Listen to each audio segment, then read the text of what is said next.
Oh, great.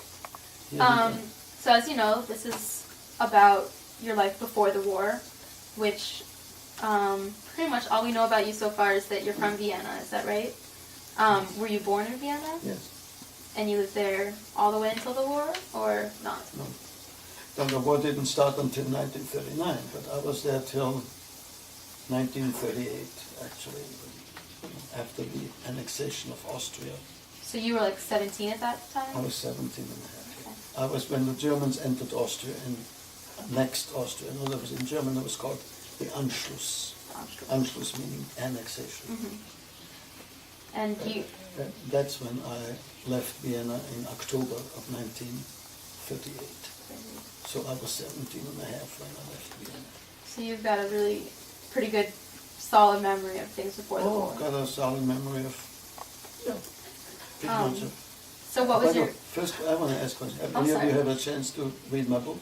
No, we haven't, but we've heard about it. We heard about it. No, because Uta is using it as a text of it. Is she? Well, I believe so, I believe. But She mentioned it to us, but she didn't say, she didn't tell us exactly. a professor in California just produced a teacher-student guide based on the book, yes.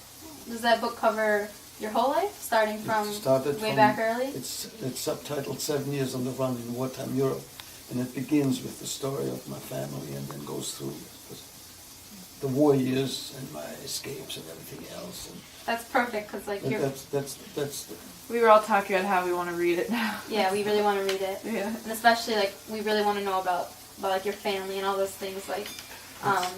in fact, the beginning of the book is introduction, and the first couple chapters deals all with family to set the background and the framework of the whole Of who you are. Maybe. So, when's your birthday? When were you born? March the 6th, 1921. 21. That's what my calculations. I'm glad to know I can still subtract. You're still into mathematics. Yeah, well, she said you were 86, so I subtracted 86. Who said that? Uta said. did. So I figured you were born in 1921. And you were born right in Austria? Right in Vienna? Yes. It's very cool. Do you have, like, an earliest memory, like a first memory, anything you recall? I don't recall my bris. I would hope not. All of three of you Jewish? You're not Jewish? I'm not. But you knew what a bris is when I said that. You laughed. She laughed because we were laughing. But anyway, Yeah. you're Jewish, and you're not. I'm not. I just wanted to set the background because if I say some things that are sort of Jewish, I would like for Amber to understand it. We'll too. let you know if something you say confuses us, so we need I'll wave. The early clarification. my early memories are the normal memories of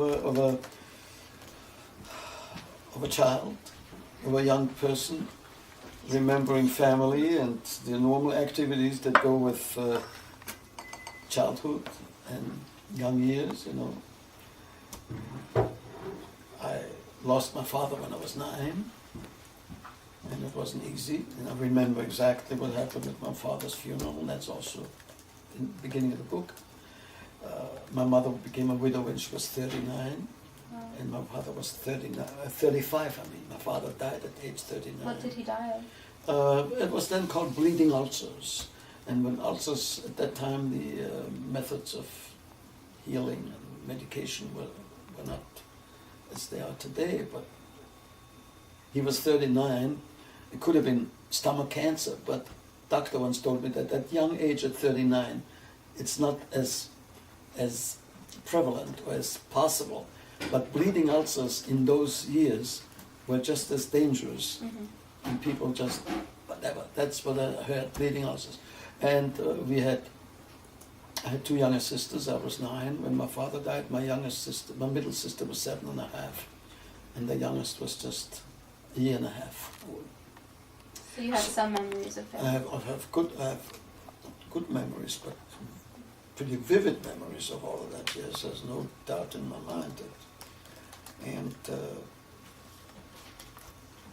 grew up like any other normal family, with school and with going on trips and vacations and family and aunts and uncles. And So was it just the three of you, your siblings, you and your two younger sisters? yes, and my mother. And your mom? Did she ever remarry, or? My mother never remarried. Good for her. And she had to provide for 3 children. Yeah. What did she do?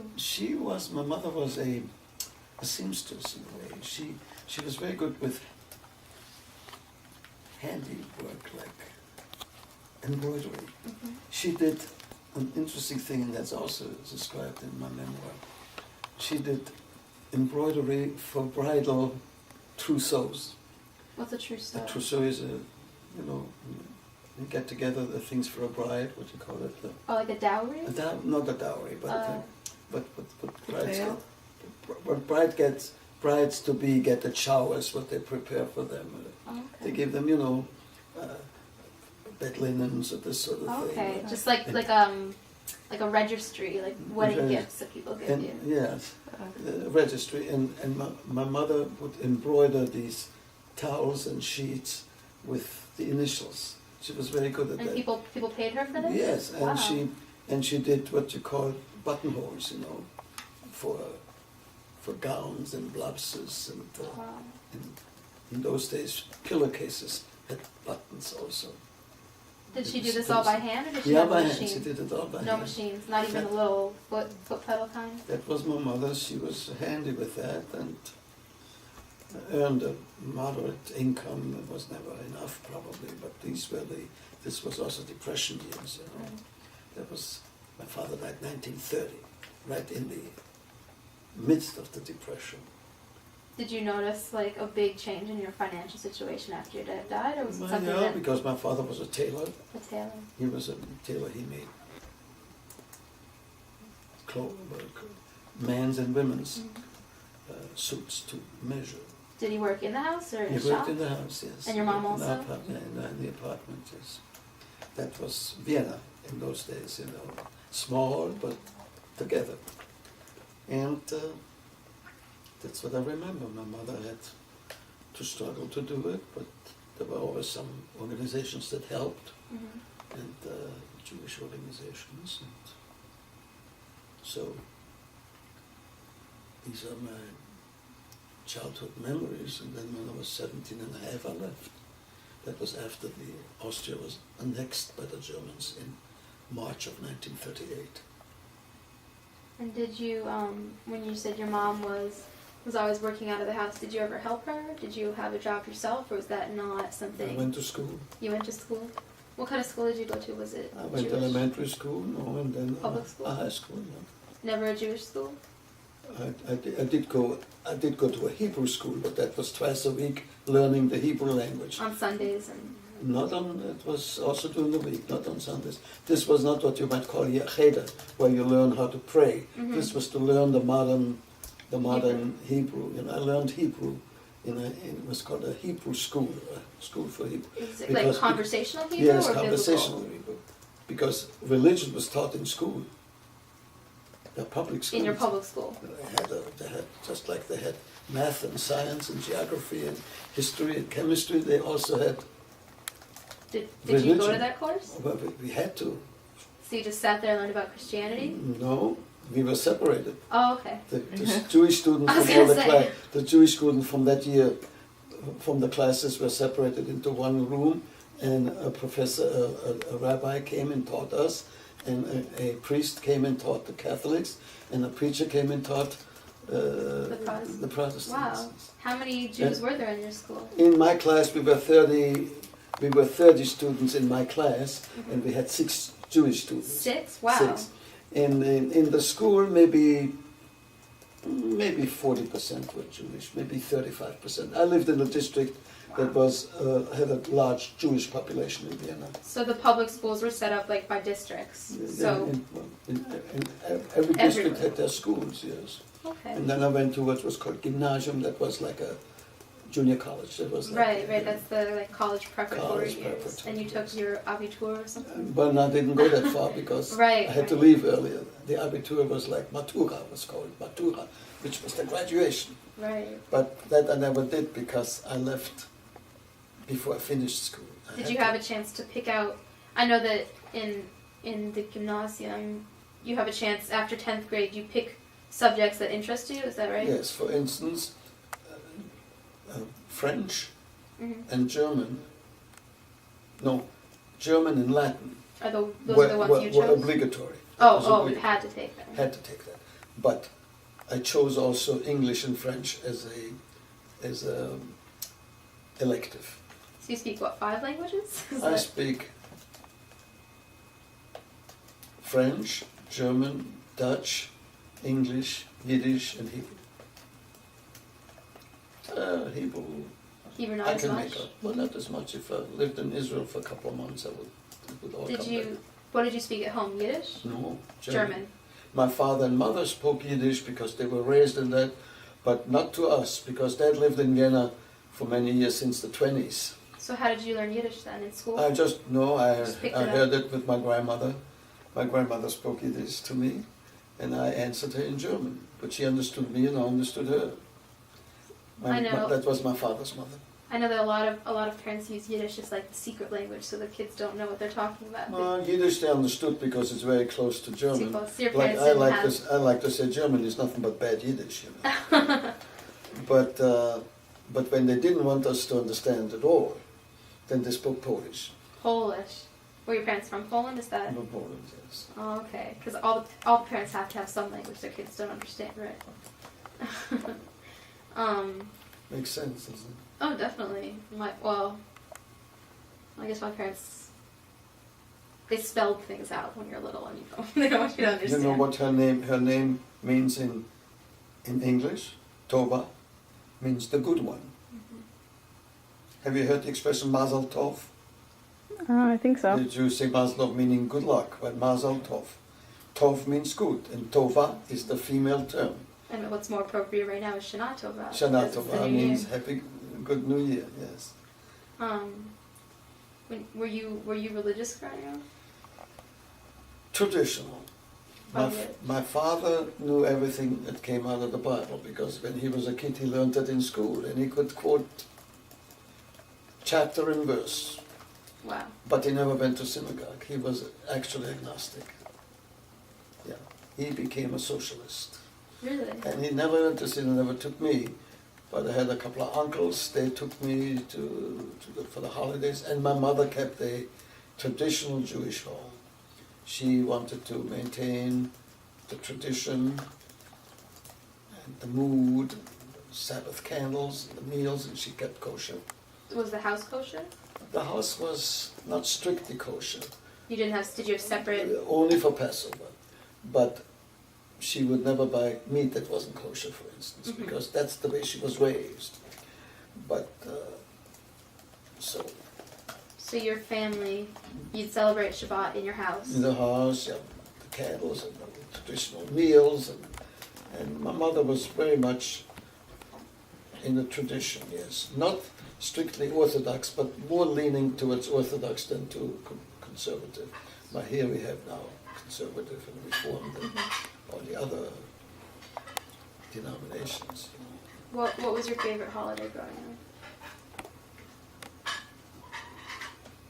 My favorite holiday probably was Passover. Why is that? Yeah. Because there was a change of. I like to eat matzah, Oh God. and you don't. Oh no, of course not.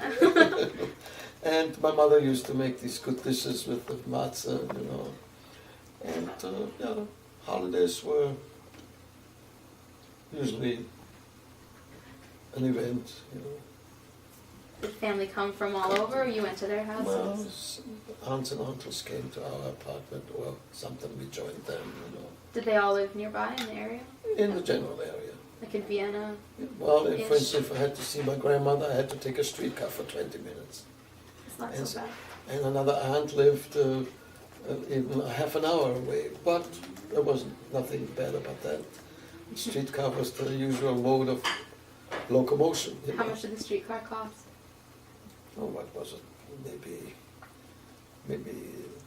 30 groschen. You know, it was the shilling and the groschen, which is nominal. Was nominal. Which would be like a couple cents? Like Well, 5 cents? maybe 5 cents or 5 6 cents? cents. You So know, when I that's came not to so this country, I bought a cup of coffee for 15 cents. You know. Well, that was a I while came ago. to this country 60 years ago. I don't think you can find a 15-cent cup of coffee anymore. Today, No, not at all. the tea bag without the tea cost 15 cents. Probably. Now, my question is, you said you really liked your mom made good dishes with matzah. How's that possible? Flo, my wife does the same. Flo, tell Well, like Tova matzah pizza? if it is possible to make a good dish with matzah. Matzah brie is good. Oh, that's true. That's Matzah true. brie is good. I think. I'll concede that much. Matzah with Can you use matzah meal for other things too? Matzo eggs ball and matzah. soup. That's good. I'm not a real Passover gourmet. I don't know. I usually have the old staples, you know. Yeah.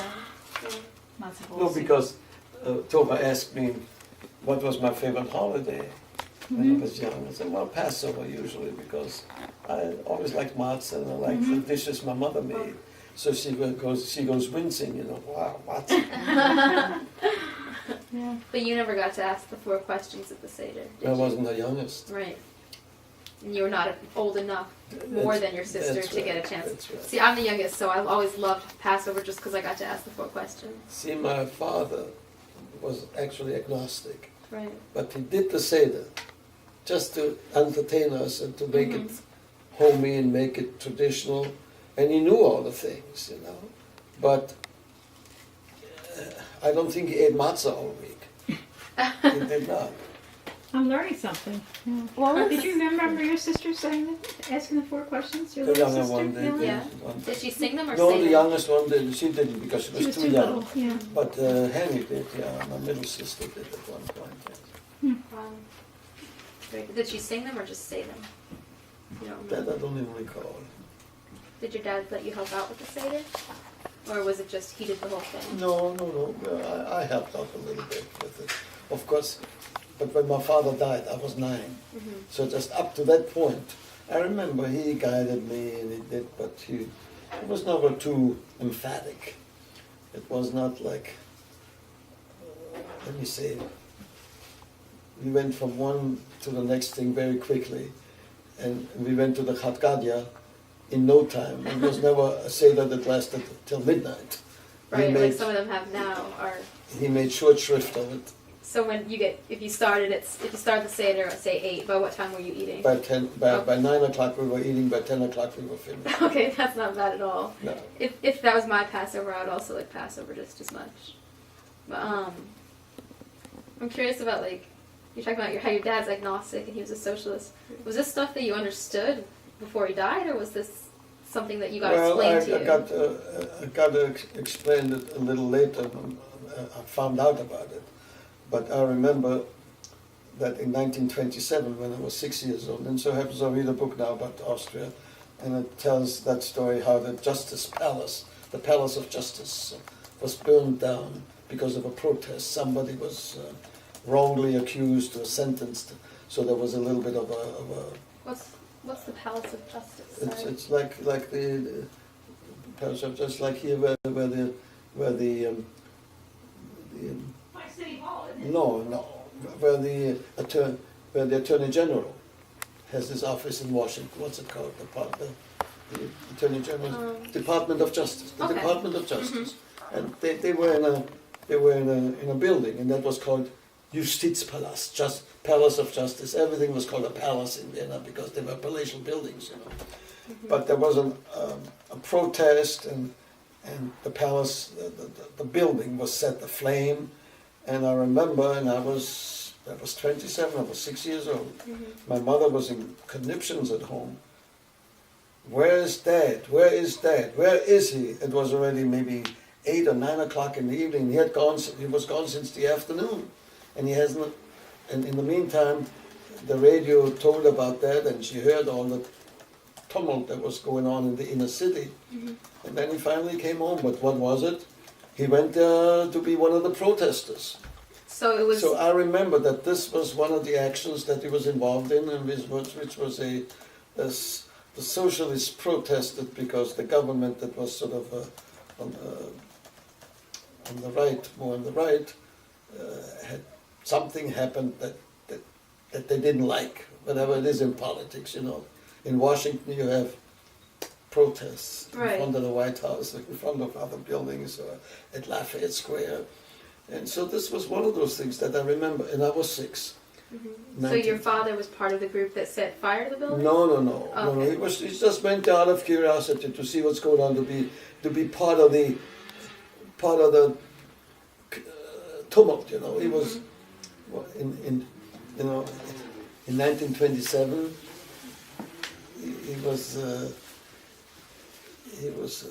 36. He was a man who was an activist. Still a young guy, He too. was an activist, so he wanted to be part of the action.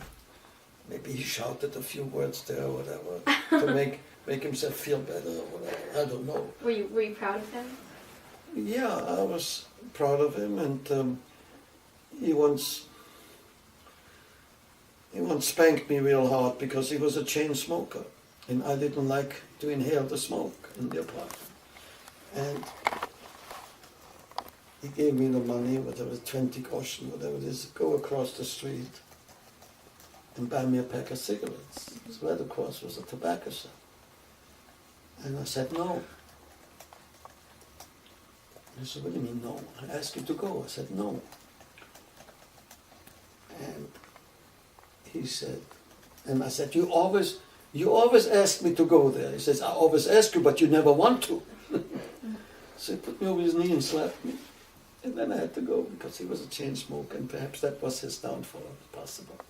You never know. 'Cause they didn't know back then that Who knows? cigarettes were so Well, harmful. actually, the doctor advised him, stop smoking and maybe your ulcers will ease up, but that wasn't his intention to stop. Sounds like a pretty resolute guy. Yeah, he was, and he knew what he was doing, and he was a bright man. And he was also, among others, an amateur actor Really? in the Yiddish theater. Oh. He acted in some very classic Yiddish plays. Like, what kind of play? Dibbuk. Have you heard of Dibbuk? Look that up on. How do you spell that? Go D-Y-B-B-U-K. D-Y-B-B. Okay. Then there was one was spelled what was called Uriel Acosta. U-R-I-E-L Acosta. A-C-O-S-T-A. And then there was another one that was called the Wilde Mensch, meaning the wild man. Now, Dibbuk was a Kabbalistic play. It had to do with parapsychology. You know the Golem of Prague. Have you heard of the Golem in Prague? Like a big giant clay monster Yeah. that There's a clay terrorized. monster. Yeah, that was the that- Dibbuk. Dibbuk was. These were classic plays, and I was privy to them. My mother took me to watch my father in the theater. So you got to actually see him I perform. got to see him perform. That made me very proud. And your sisters too, or just you? Well, it was mainly I, because my sisters were too young, probably. That must have been really cool to see your dad acting on stage. Yeah, it was. And not only that was cool, but was cool also that the director, the man who directed the plays, a fellow by the name of Remes, I remember, R-E-M-E-S. Remes came, he and the group came to our apartment for rehearsals. Oh, Sometimes that's awesome. it was cold in the winter. My father had just worked late with the especially with Easter time and Christmas time, when he had more to make suits, for men and women to measure, and he had 2 people working for him. So when they came to our house to rehearse, I was privy to all the rehearsals and all the interaction. Oh wow. And the repetitions. When you rehearse, you have to Yeah. repeat So the you probably scene. memorized all the lines. Yes, I knew some. Before you of went to them. see the I plays. see some, and then when I saw the play, I say, "Hey, I remember that from the rehearsal." And then I was watching out. I remember I was watching out. Are they doing it right now? Because during the rehearsals they didn't do it right, but now Right. they're supposed to do it right because it's on stage. Was it a big play? Like, how big was the audience? Well, the audiences were pretty big. They filled the audience would have been 500-600 people. Wow. But the Yiddish theater was very prominent in Vienna. It- In fact, the theater audiences in Vienna, whether it was the Yiddish theater or the German theater, the theater audiences in Vienna had between 35 and 40% Jewish attendance. Wow. That is, in fact, that is brought out in the book I'm now reading also. So of all the theater goers in Vienna, 35 to 40% of them were Jewish. Jewish, yes. And I bet overall a lot of people went to theaters, right? Well, Vienna had a population of 1,800,000, and there was 180,000 Jews, 10%. 10%. And 65,000 of the 180,000 were murdered. They were deported and murdered. I'm sorry, can you repeat that? 65,000 Jews were deported from Vienna. Of the Of 180,000. 180,000, over 30%, yes. And what happened to the others? They left themselves? Some of them left, like I did, and others emigrated, and others survived. There were some survivors, but not very many. And of course, among my family, over 20 family members went to the camps and were murdered, and my mother and sisters too. But that was Vienna, yeah. Vienna must have been, from what I understand of Vienna, and correct me obviously, it's a big cultural capital. It's a very vibrant, like, arts city. Yes. Vienna was what you might call really the crossroad in Europe, a crossroad. The Crusaders went through Vienna into the Middle East. When the Turks invaded Austria in 1683 and besieged the city of Vienna, the Polish king, Catholic King Sobieski, came to help the Viennese to spring that siege. He came down from the north and helped Austria at the time. But Vienna was always in the crossroads of civilization, of history, of culture. Napoleon went through Vienna on the way to Russia. And all the famous composers as well. Many of them were, yes, from Vienna. But even if today, if you go to Vienna, you see a lot of history. You're surrounded by history, and important history, world history, often history that had a very great impact on events. 1815, the 1815 pact with the German Chancellor Metternich. It was done in Vienna. Napoleon went through Vienna, as I said, and the Crusaders and so on. And of course the Danube flows through Vienna. And the Danube is a main artery of commerce. The ships go down from the Black Forest all the way to the Black Sea. It's over close to 3,000 kilometers. So that is a main thoroughfare. So coming back to your question, yes, Vienna was a cultural center for medicine, literature, known for the coffee houses, where the people were sitting and talking and debating and discussing, and writers and professors. Did you do that too? What? Sit in the coffee houses and discuss? No, well, I was too young for that. You're too young? Oh, my father, when I was a kid, always sometimes took me along while he was playing dominoes or cards. As relaxation, I had a hot chocolate. My uncles used to take me to these places. And today, there's still the coffee houses. But you know what mixed among the coffee houses? You wouldn't guess. Or would you guess? Coffee houses? Starbucks. I should have guessed, yeah. Well, because nowadays teenagers go and hang out at coffee shops. Flo, I'm telling him about Starbucks in Vienna. Oh, That's taking terrible. over the world. That's it's awful. sacrilege to have Starbucks in Vienna when they've got these wonderful coffee houses with all the great pastries, and then people walk into Starbucks. But not Americans. They walk in, the Viennese walk in there.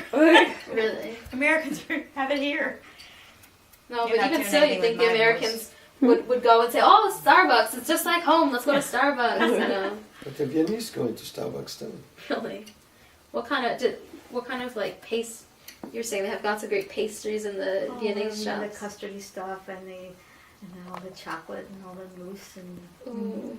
No, they have some. Did you ever get to try that stuff? Oh, Flo loves it. Yeah.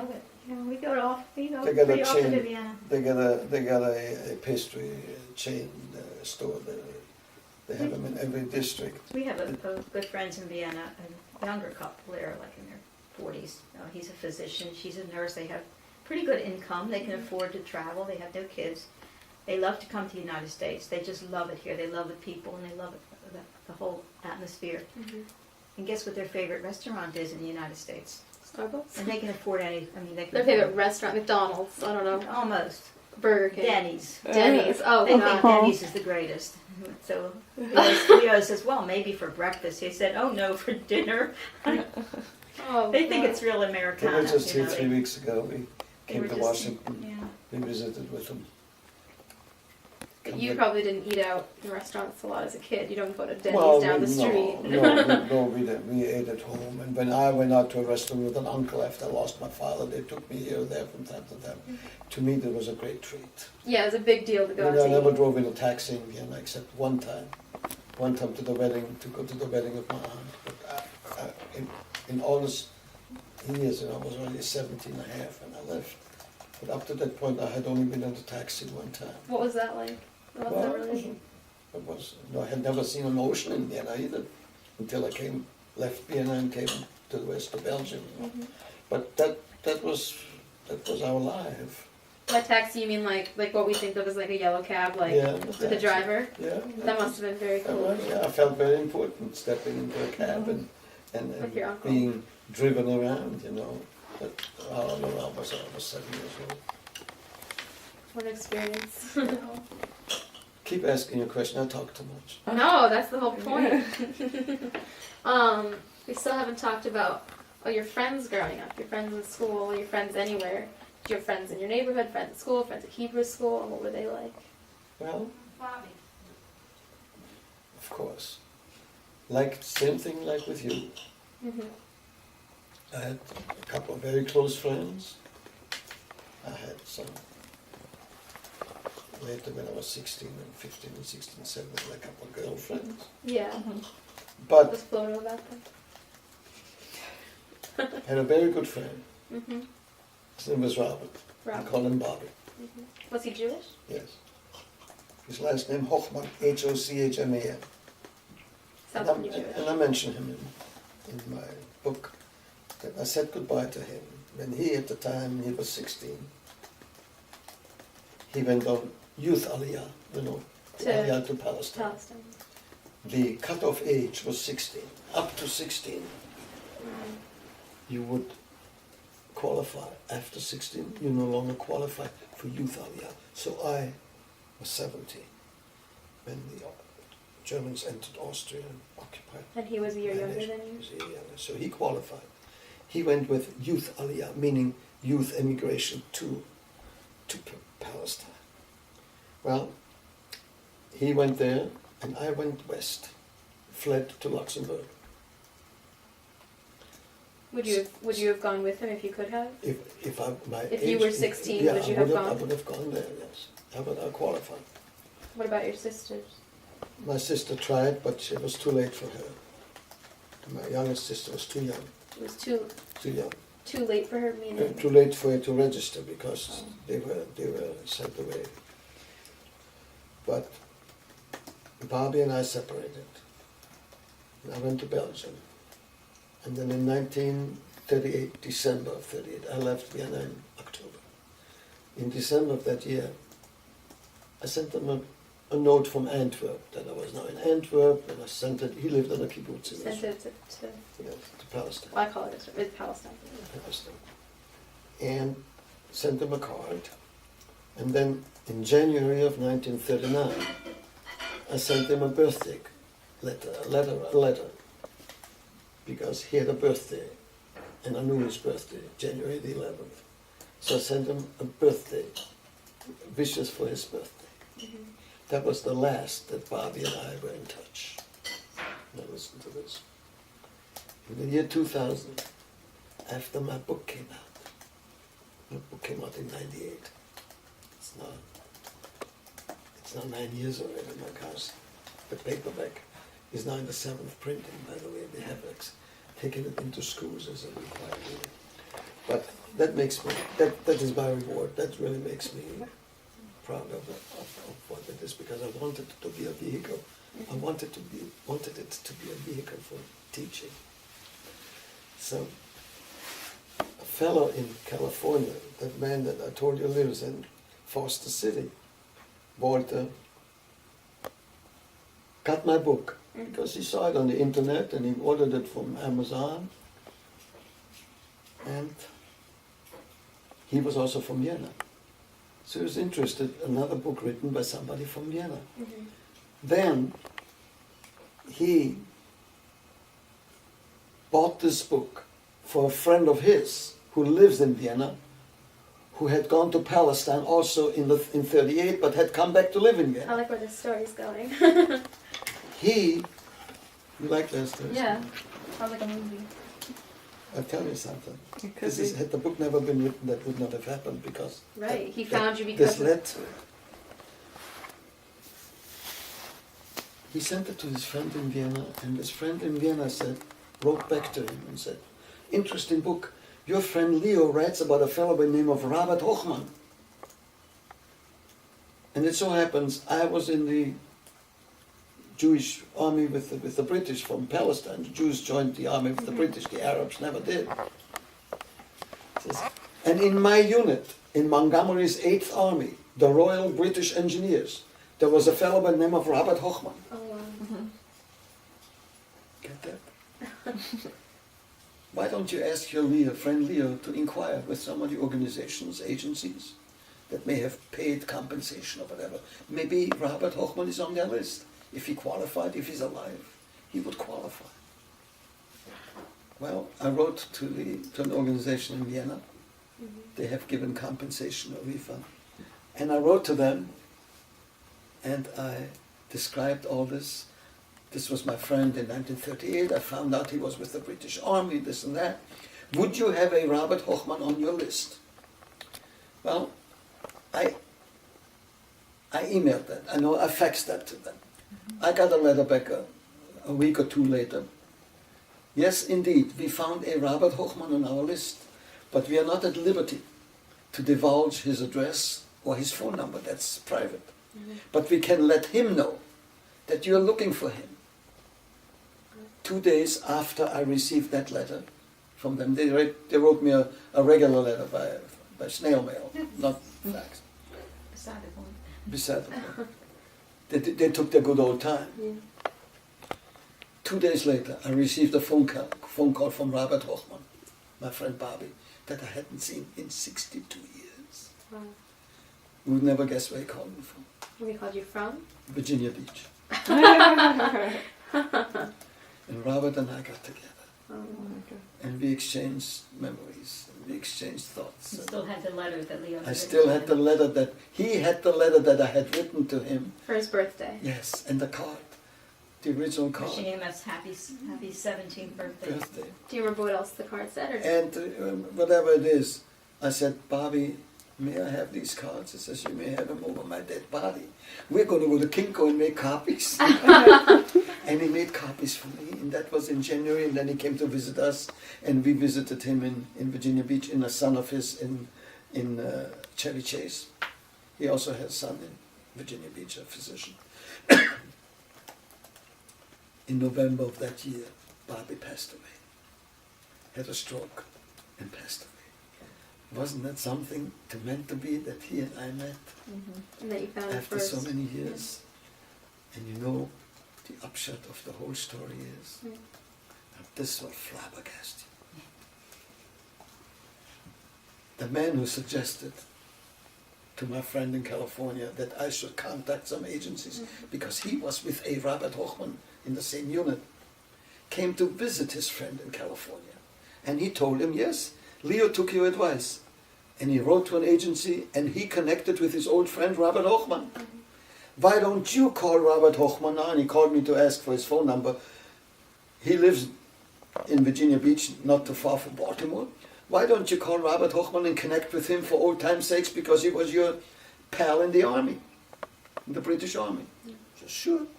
He called Robert Hochman. A day later, I get a call from Bobby. And Bobby says, you know that fellow that called me? He knew another Robert Hochman, not me. I don't even know that guy. I don't even know that guy. Robert Hochman is a common name, right? In Vienna, especially, So wasn't the it? one he was talking about Was in another the Robert, Palestinian army. was not the I was same so Robert lucky, Hochman, but but- I oh my connected God. with the real one. Yeah. Wow, Tell me that's tell me insane. something. It's gonna be Yeah. the next Hollywood. You know what movie. was That is a interesting movie. was when they got together at Bobby's house. Bobby's brother was there. Bobby's son was there, and the son and I were just watching the two of them. And Rod says to me, "You see those two?" He says, "They're not two old guys getting together. They're 16 and 17, taking up where they left off because they were acting real crazy." And he said they don't see each other as they are now. They saw each other as they were when they last met. They were acting like they did when they were 16 and 17. It was really And we had a lot to very strange we watching had the a two lot of them. to reminisce about and talk about and rehash some things, after 62 years. It's amazing. And Bobby spoke fluent Italian. He had been married to an Italian Catholic woman he met when he fought in Italy. And he spoke. We went to an Italian restaurant. He's ordering everything in Italian. And he says, "Where did you learn Italian?" And he said, "I learned it in Italy." So when you guys were friends way back, what would you say? You guys were like best friends, like. When we were friends, we went to the same. We were members of a Zionist organization. We had our meetings once a week, and we got together on outings. And he was actually an amateur boxer. Bobby was a. Of course, this is what the He story. was Of an, course, a ama- boxer, right? he was an amateur boxer, and it's interesting. On the night when the Germans entered Austria, the Anschluss, the annexation, when the German armies entered Austria on the 11th of March, Friday the 11th of March 1938. And that evening, Bobby and I and other friends, we were at a meeting In a Zionist. in a Zionist organization. When I came home that night, it was almost 10 o'clock, my mother in Knipsens was standing in front of the house, the entrance of the building that we lived in. "Where were you? Where were you? Don't you know what's going on? The tumult, the police and the soldiers and the uproar and everything else." She was worried. I said, Mama, I said, "You didn't have to worry. I was with Bobby." Mm-hmm. But Bobby was always my protector. I was older, but he strode with, like this, like a boxer, When he walked, people made room for him, Is he a big guy? Yeah, he was stouter than I, more, more perhaps He's muscular. muscular. Yeah. Were you little as a teenager? Well, I was short, I was Yeah. short and actually frail, So he was you were the bad influence on him then? I was, He was the one who protected no, you. when my mother worried about me, my explanation was you shouldn't have worried because I was with Bobby. So he took care of you, Yes, even though he was younger. yes. And that comforted your mom. Oh, it consoled her for her, but she was still angry that I didn't come home earlier with all that was going on, Mm-hmm. They kept immediately starting to arrest people and attack Jews and everything.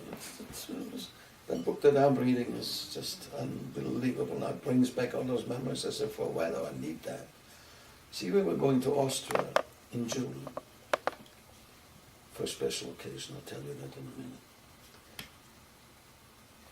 And we were supposed to leave on the 21st of June, which is a couple months ago. Never happened. The night before we were leaving on the 21st.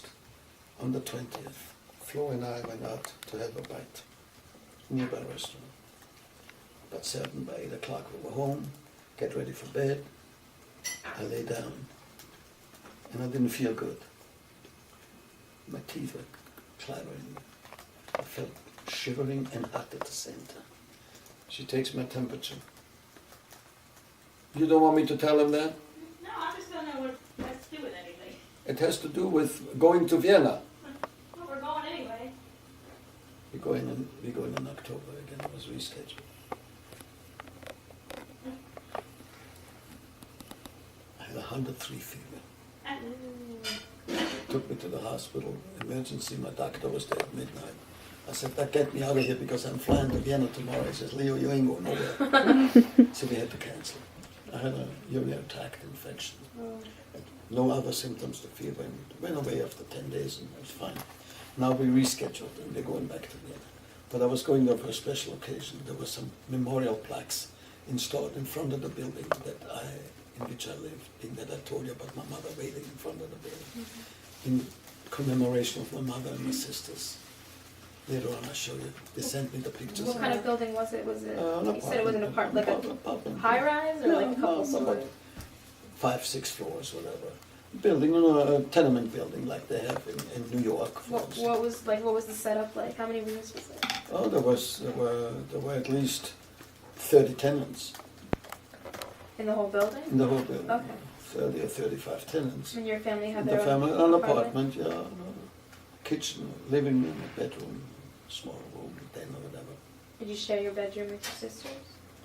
Yes, in fact we did, yes. 3 of you in one room? Yeah, one bed for my 2 sisters and one for me.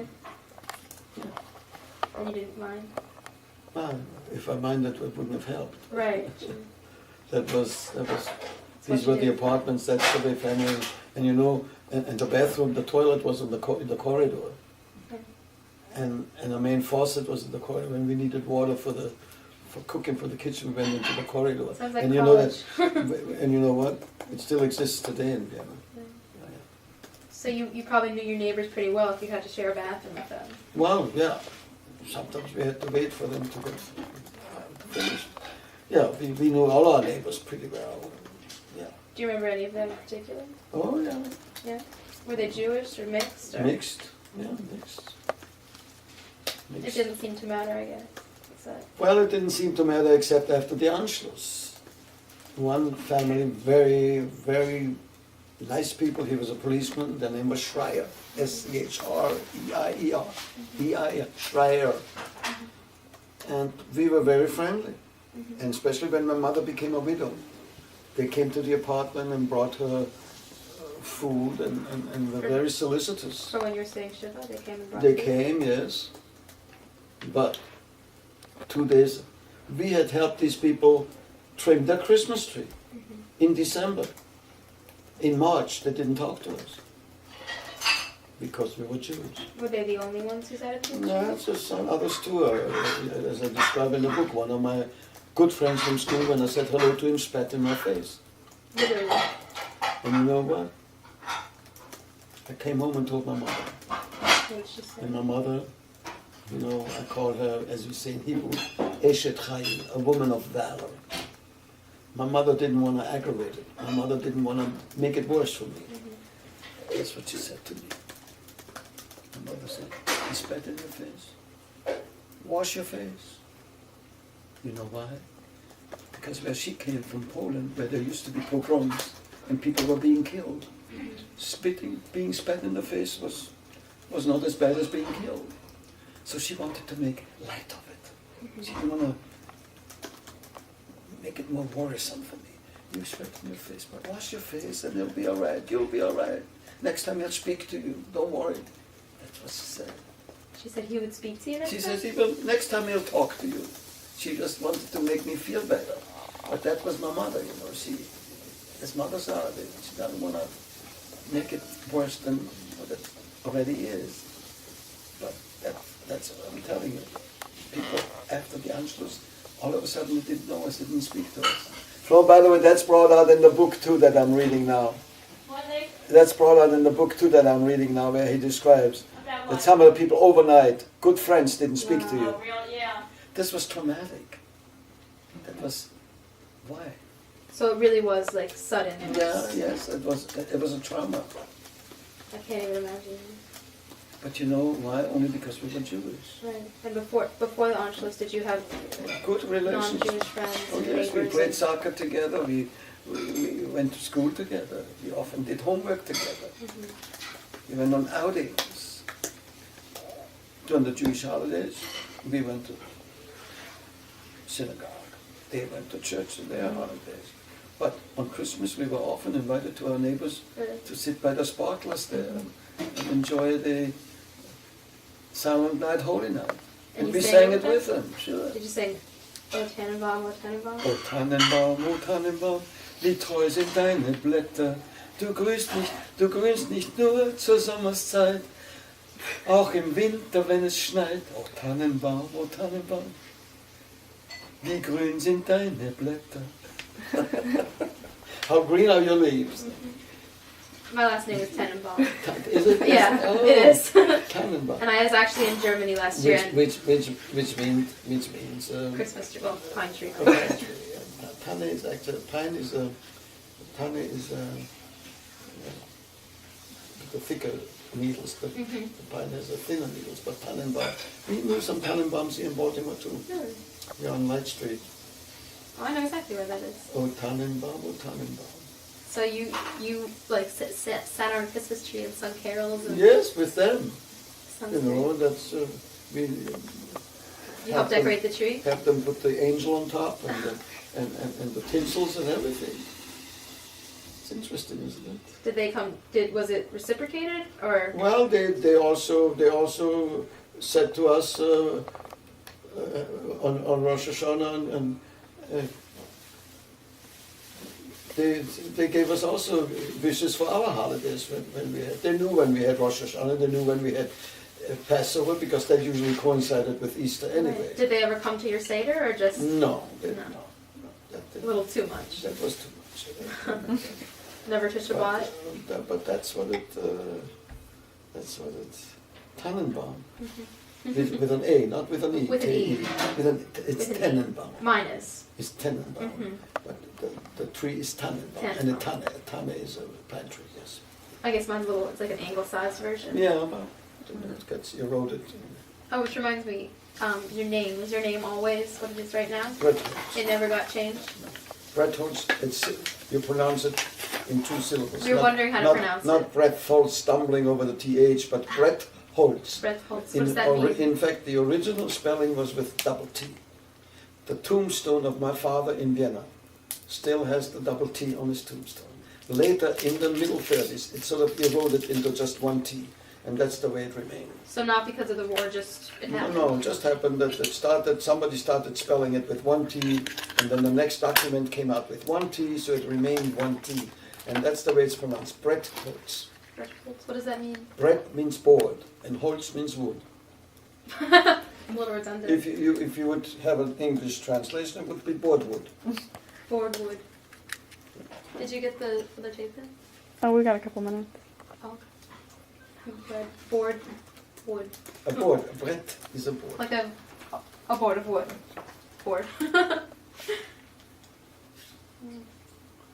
And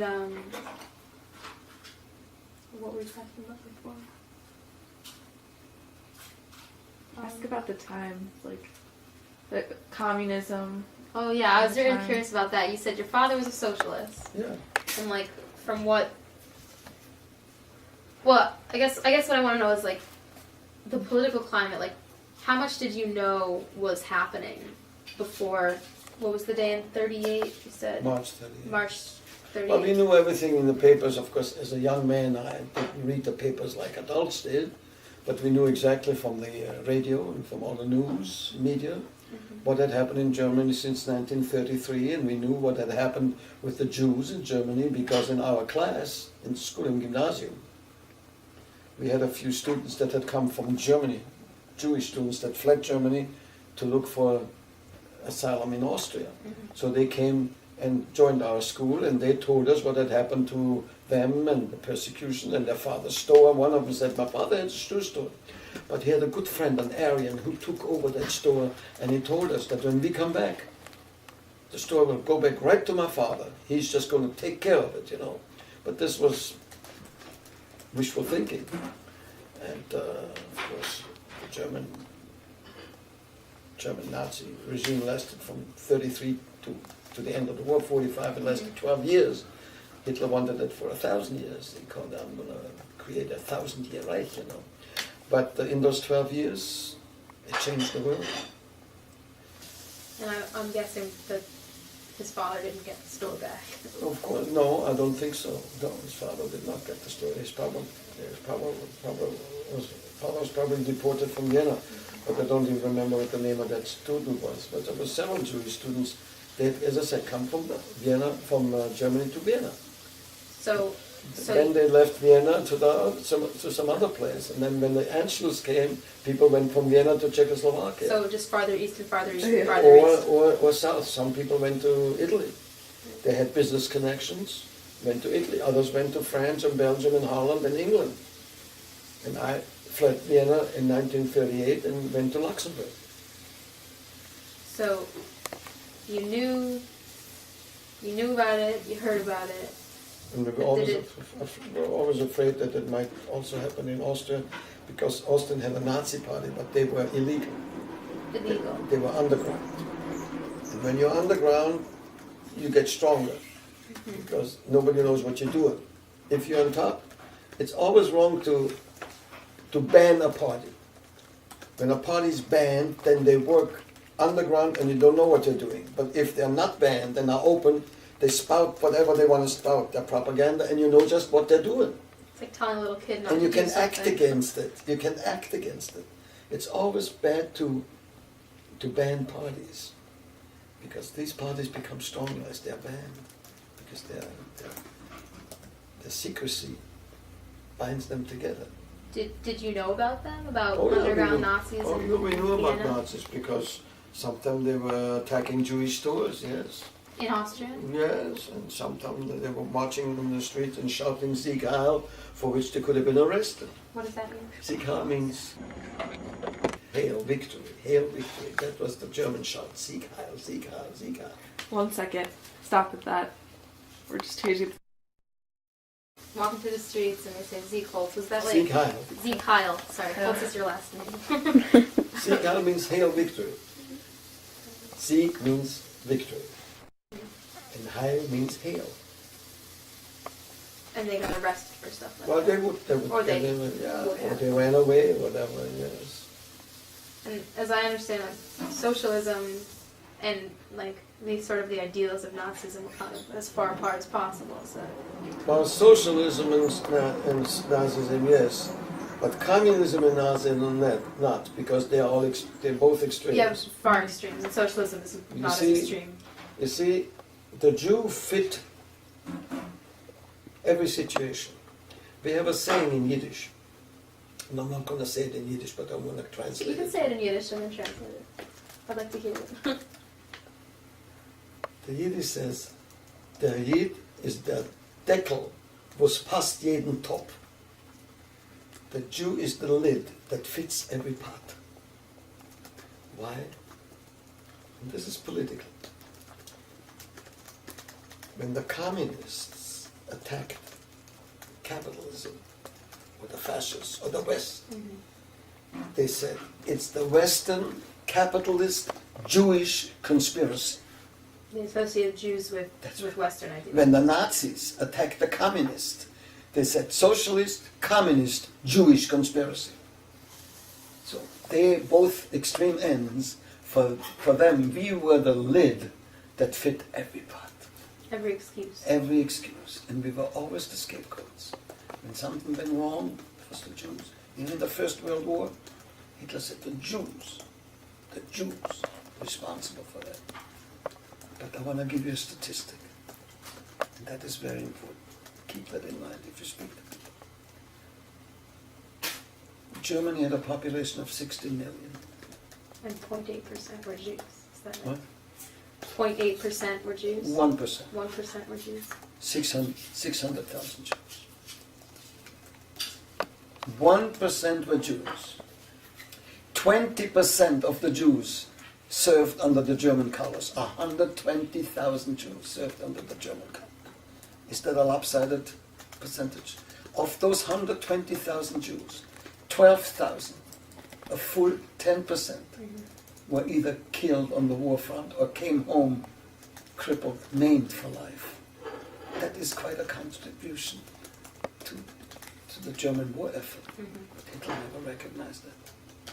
The Jews betrayed us, the Jews didn't fight with us, the Jews did this, the way to scapegoating. It's called scapegoating. And we have today in the world, we have a man in Iran today who says, wants to get rid of the Jews. He's not coming to the United Nations, by the way. He's supposed to come. And some people have already protested. There's going to be a protest this next weekend. And the fellow that running for President Mitt Romney, he said actually that the United States should not let him come or whatever it is. But here's a man who spouts the same hatred. And it's the 21st century. How many Jews are there in the world? In the world?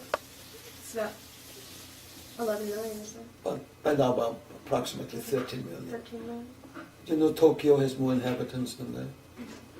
Or Mexico City or New York or whatever. But we are a minority, but yet, for some reason.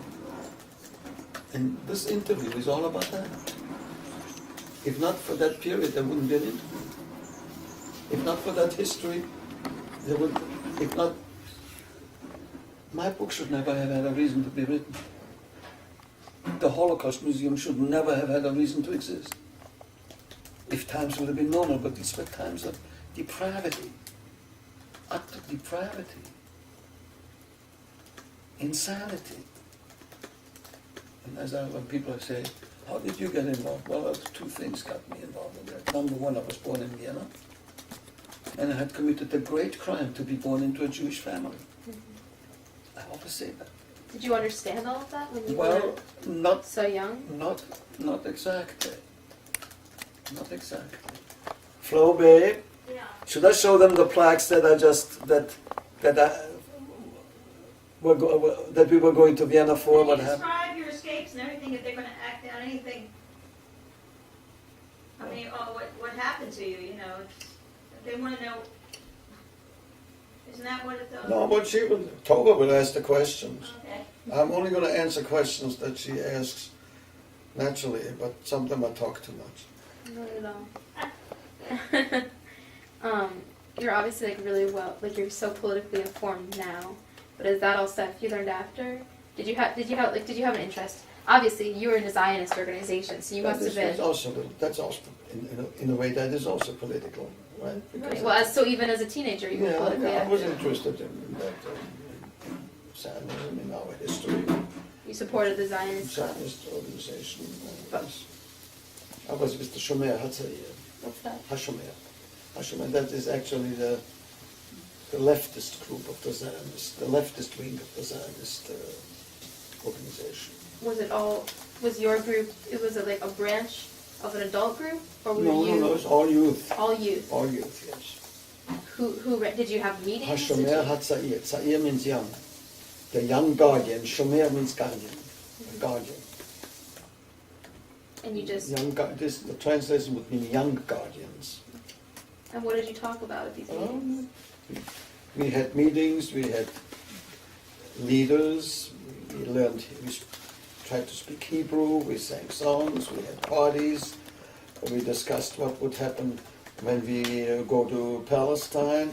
In the summer we went to summer camps. They were also already directed towards that activity. It was communal.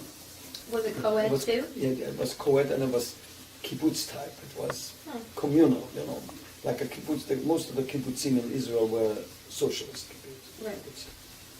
Did you ever think that would be you? Did you think? Well, I thought that I would go to Palestine, but by the time it came, I was too old for that. I didn't qualify. But it was this like idea you had. Yes, Someday I'll go to yes. Palestine. In fact, right after the war, I had that comes with a later interview, not now. But I had a certificate to go to Palestine, and I handed it to someone else because she had lost her husband and the boy had 2 children. So I had my affidavit to come to America. So rather than go then to Palestine, I opted to come to America. But that is for the next interview. Yeah. So as a teenager, Palestine was always that grand ideal. Yeah, there was a dream, an ideal, a dream. Did you ever have the idea among your Jewish community that you were like, we're living in the diaspora, and as long as we are, that'll never be good enough, or? Well, we knew what diaspora was. We knew that we're living by the grace and acceptance of others. we also knew that our existence and our well-being depended always on a government that was willing to include us into their society. It was not against us. But as things happened in Europe, where already the communists showed animosity towards the Jews, although the original communists were all Jews, Kerensky and Trotsky, and they were all Jews. Which is why Yeah. Jews are associated with Yes. that. And but we always realized that our safety depends on the goodwill of the government under which we live. Did that cross your mind a lot? Was that Well, it crossed our constant mind. thought? It crossed our minds, yes, but we lived with it. We always hoped that the worst will never happen. And so it was a day-to-day existence where we hoped that everything was all right. Although life for the Jews in Vienna wasn't bad. It was a very active, very involved Was it Jewish community. was it very separate though? You know, like Well, you said you have your Yiddish theater and then there's the other thing. You yeah, have your yes, but there were some districts in Vienna that were heavily Jewish populated. District I lived in another district. There were over quite maybe 30-40% of these districts or more in one Jewish. Other districts had no Jews at all. Mhm. But we lived under those circumstances on a daily basis. As long as nobody would physically attack us, that was fine. The words, Did you get that? we got that, yes. What kind of stuff? Well, we say? got Sau Jud, pig Jew, they would say, dog Jew. They would insult us, yes. People in school, people in the street. In school, in the street, yes. I And had it's a- just after a while, it just rolled off your back. Is Yes, that- right. And my elementary school teacher, a fellow by the name of Kadensky, his son was a good friend of mine. Robert also. So after my father died, Kadensky came to my mother's house and brought us some things and was very friendly with my mother. Was he Jewish? No? So after the Hitler Anschluss, Austria, I see Kadensky walk on the street where I live. He lived in a side street near where I lived. We lived 5 minutes apart. So I see the teacher in the street. And I walk up to him. By that time I was already 17. He was my elementary school teacher from 6 to 10, you know. And he liked me. I always thought he liked me.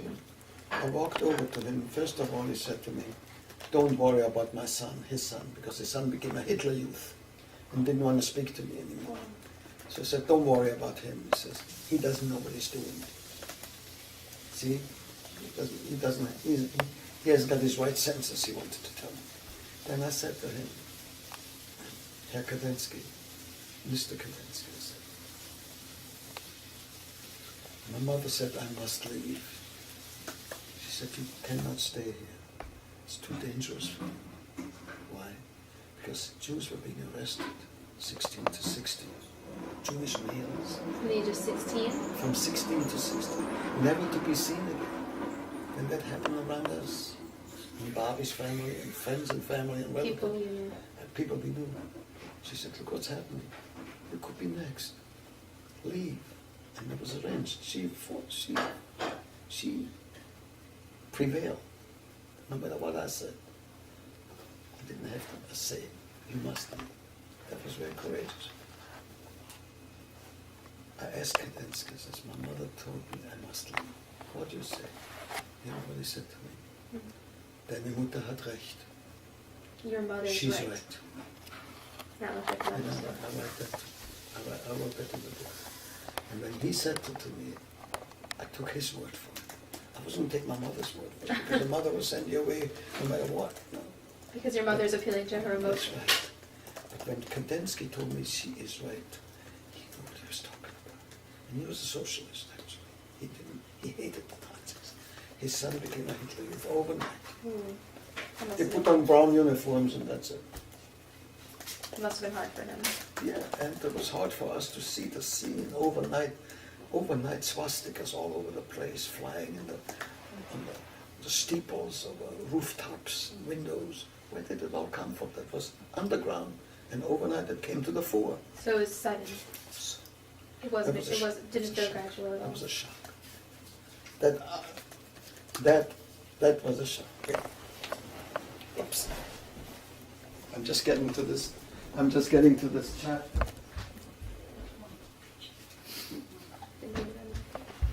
I was just getting to this chapter. No, this is Kristallnacht.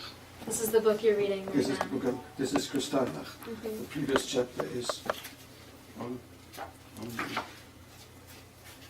Well, I know that was November 38. March of 30. Oh, Kristallnacht. Kristallnacht was November. November. This was Mhm. March. But they don't call it Kristallnacht in Europe anymore. I They call know. it in the night of the November pogrom, Right. because that was coined by Goebbels and they don't want to lend credence to Right, Goebbels. right. See Anschluss? That's the Anschluss. And this is the book you're reading right now. Yes, it's me. This man is a half-Jew. He lives in Bronxville, New York. He's the writer. He's not Jewish, half-Jewish. And he's Bronxville, New York, and there's an interesting thing in his introduction. It's an interesting thing, as he says it. He writes very well. For in the end, it was the Viennese themselves who opted for wealthy Prussian provincialism over cultural and intellectual excellence that might have restored the city's greatness. All that is left today are the monuments. He's very, very critical of what the Viennese did. He was born in Vienna. Mhm. This man, he lives in Bronxville, New York. The Viennese meaning people who are living there, how they changed their minds. Well, he speaks of the time when he's now. Now he writes of what it is now. Mhm. Had they not been for the Anschluss, they could have saved the greatness of Vienna. And you know what? Setting of the pearl, this is what Hitler said. Vienna is a pearl, and I'm coming here to set it, meaning put it into the proper setting, like you put a diamond into a ring, you know. He was going to do with Vienna what he really thought it should be, a Vienna without Jews. And Vienna itself was very Jewish, right? I know.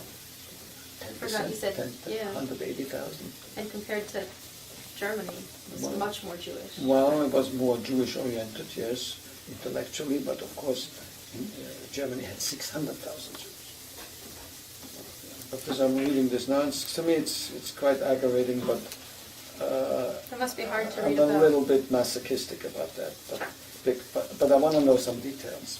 I want to know some details that have escaped me, that he digs into very deeply with archives and records. He went through Vienna with all the offices and sees just what went on before the annexation, politically, how they negotiated with Mussolini, and how Schuschnigg, the last chancellor of Vienna before Hitler came, went and made a speech, and how there was resistance by some and agreement by others and infighting. It's really a story of the inside story of what happened before the Anschluss became a reality. How does it feel to know that all these things were happening and you were just living your childhood, you know?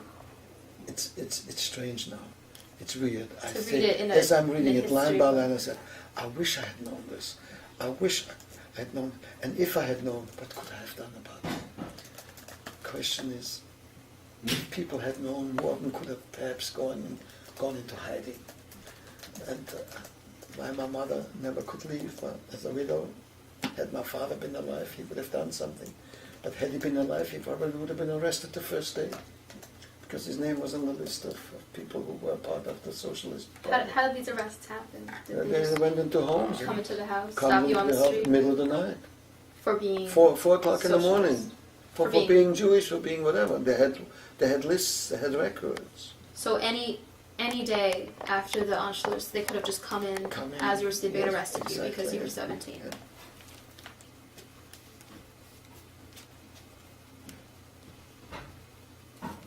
Tells you all about that's Kristallnacht, of course. Anschluss was the previous chapter. You don't have anything to Kristallnacht. drink, ladies. Flo, must be why don't you thirsty. serve these ladies something? I'll get some ice cubes too. Probably Thank some you. warm by now. Again, A Flo. raspberry or a peach? With, Again, have the Flo, raspberry. this is Amber, this is Jenny, this is Tova. I know we met. AJT. See, I wouldn't have remembered. See, yeah, that's a great He has a memory. memory like, I don't know. That's crazy.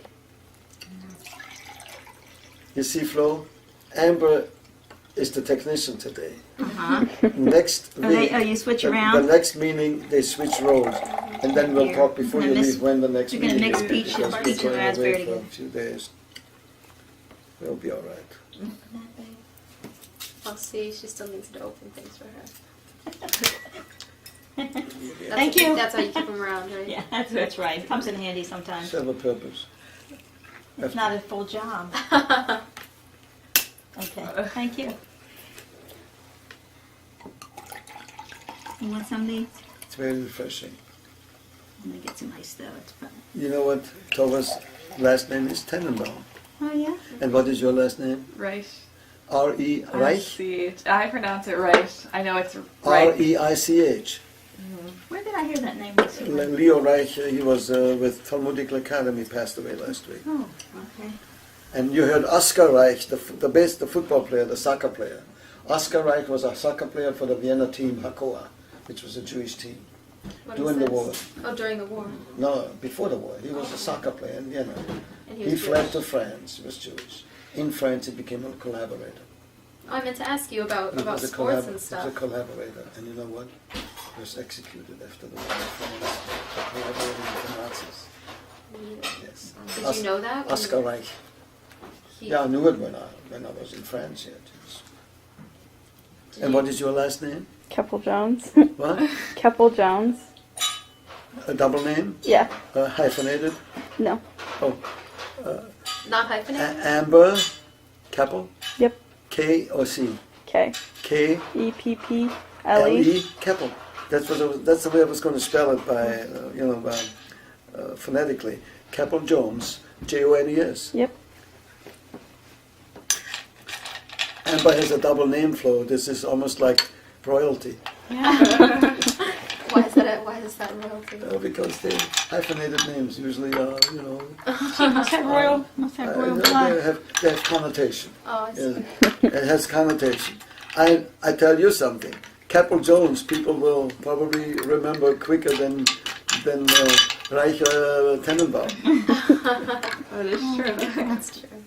People usually remember my last name because of the alliteration, Tova Tenenbaum. So The alliteration of double T. Yes. yeah.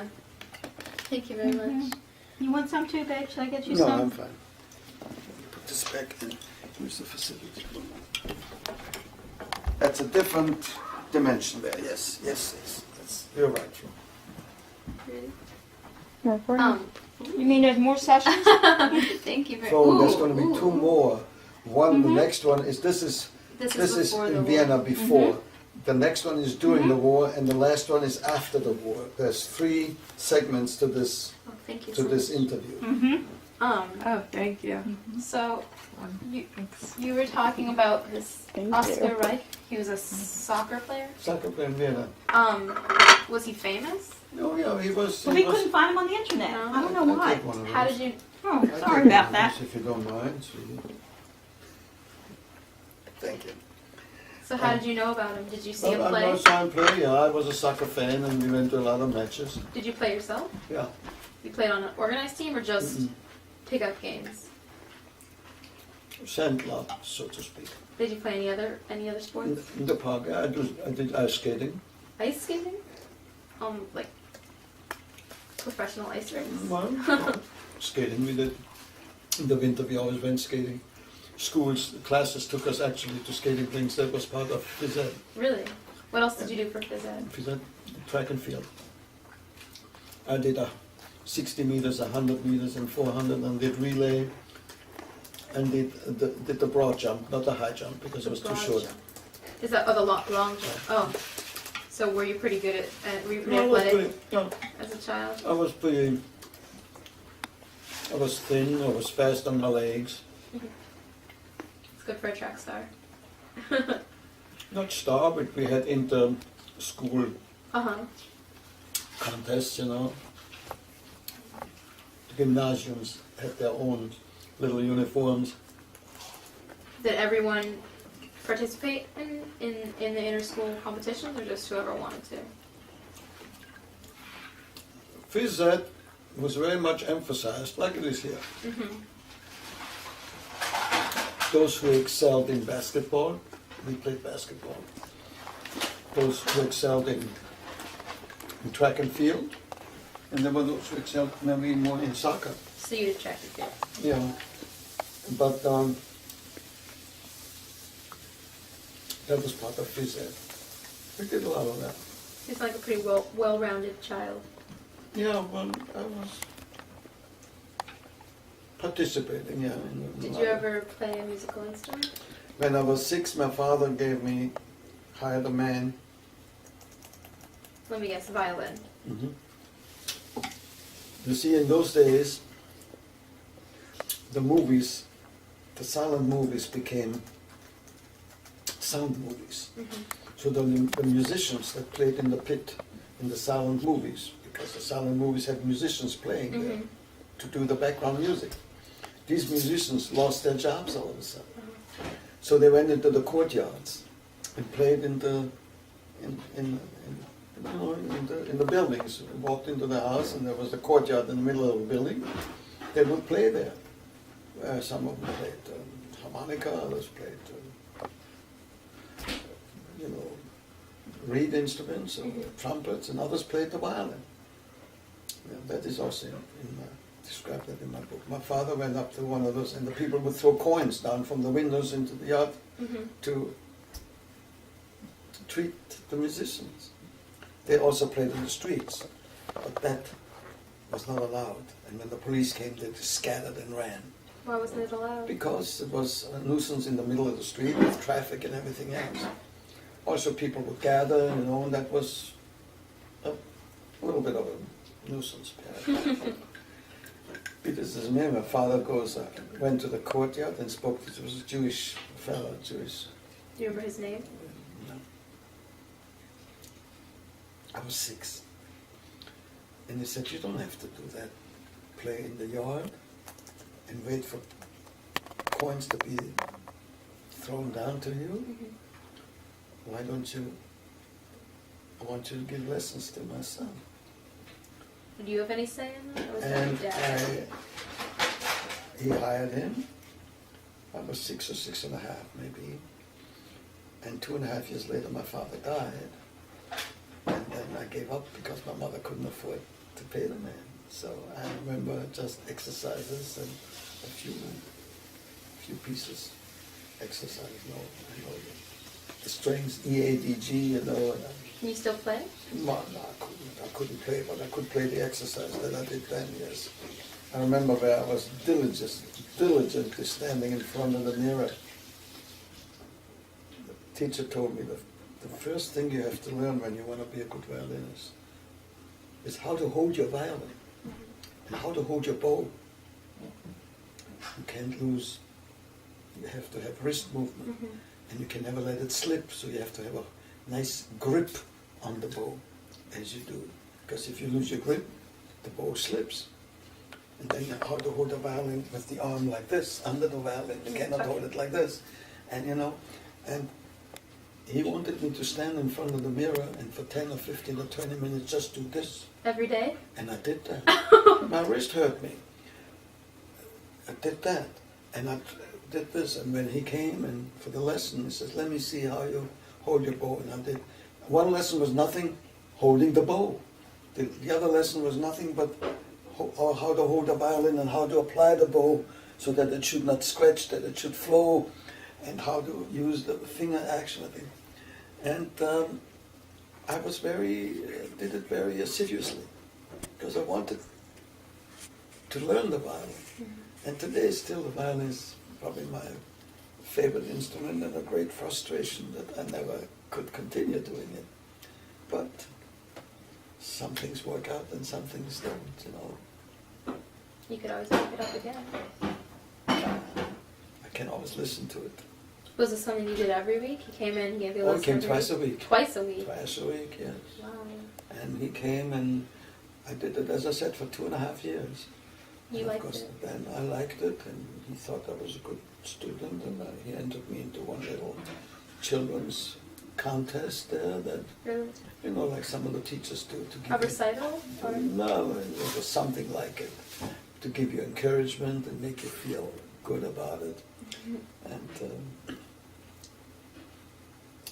the first exercise was on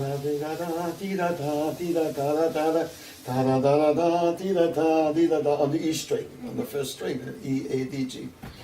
But that's for the flow. I'm telling him how I was frustrated that I couldn't continue learning the play the violin. Yeah, because your father died, couldn't Yeah. afford it anymore. Yeah, So how did you do in the competition? I don't recall. They thought that was great. My mother must have thought that was great, you know. I mean, I think any 8-year-old who knows how to play a violin. You know, they entered me into a little, like a little recital evening with other Really? kids, you I know. never heard that part. I knew you learned the violin. Yeah. Well, it's competitive. Now you know the rest of the story, baby. Yeah. So he was what you'd call now a very well-rounded kid. The kid nowadays played sports, ran track and field, did Hebrew school, and took violin lessons, all the while doing school. Yeah, well, That's what kids do now. as I told you in the beginning, we did the normal thing when you say, how was your young, the normal thing that any kids do here, you know, with family, and you go out and you go to movies and go to theater and you learn, you do sports and you So study. you went to these silent movies, and then Oh when yeah, they went to became sound. talking. Yeah, then became talkies. I saw Do you remember the another first talking movie you saw? sound. I believe it was the jazz singer. The what? Jazz singer. That was what it was called, the jazz singer. That was Al Jolson's Mm-hmm. Yeah, Al Jolson. in the You know Al 30s. Jolson? Do you know? I don't know. In the You know Al 30s. Jolson? No, I It don't. was an American film in the 30s. Now I really feel old. So it was an American film. Did they have subtitles or they They had- dubbed it? Some of them were dubbed and some of them had subtitles. Which did you like better? I prefer the dubbed better. Really? Yeah. Oh, I hate dubbed movies. Yeah. Yeah. Because to We me don't this like it was, either. but of course, Now we don't but like of course it. when you have my favorite cowboy was Tom Mix Like cowboy movies. with the white horse. You like the Western movies? Tony, Tony American was westerns the, you like to get. Tom Mix had the one. It was called the Wonder Horse. Tony, Tom Mix, T-O-M-M-I-X. And I read. That and was I read, even before my and time. I read American authors, Yeah. but in German. What books did you read? Mysteries, detective stories like Tom Shark and Bill. Tom Shark was one author, Mhm. Tom Shark, and the other author was Bill Strong.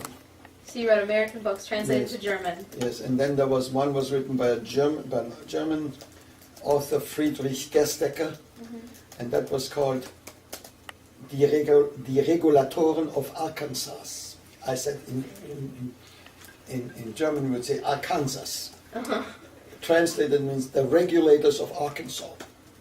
This was when the rush to the west took place, and whatever the regulators were at that time in colonial times.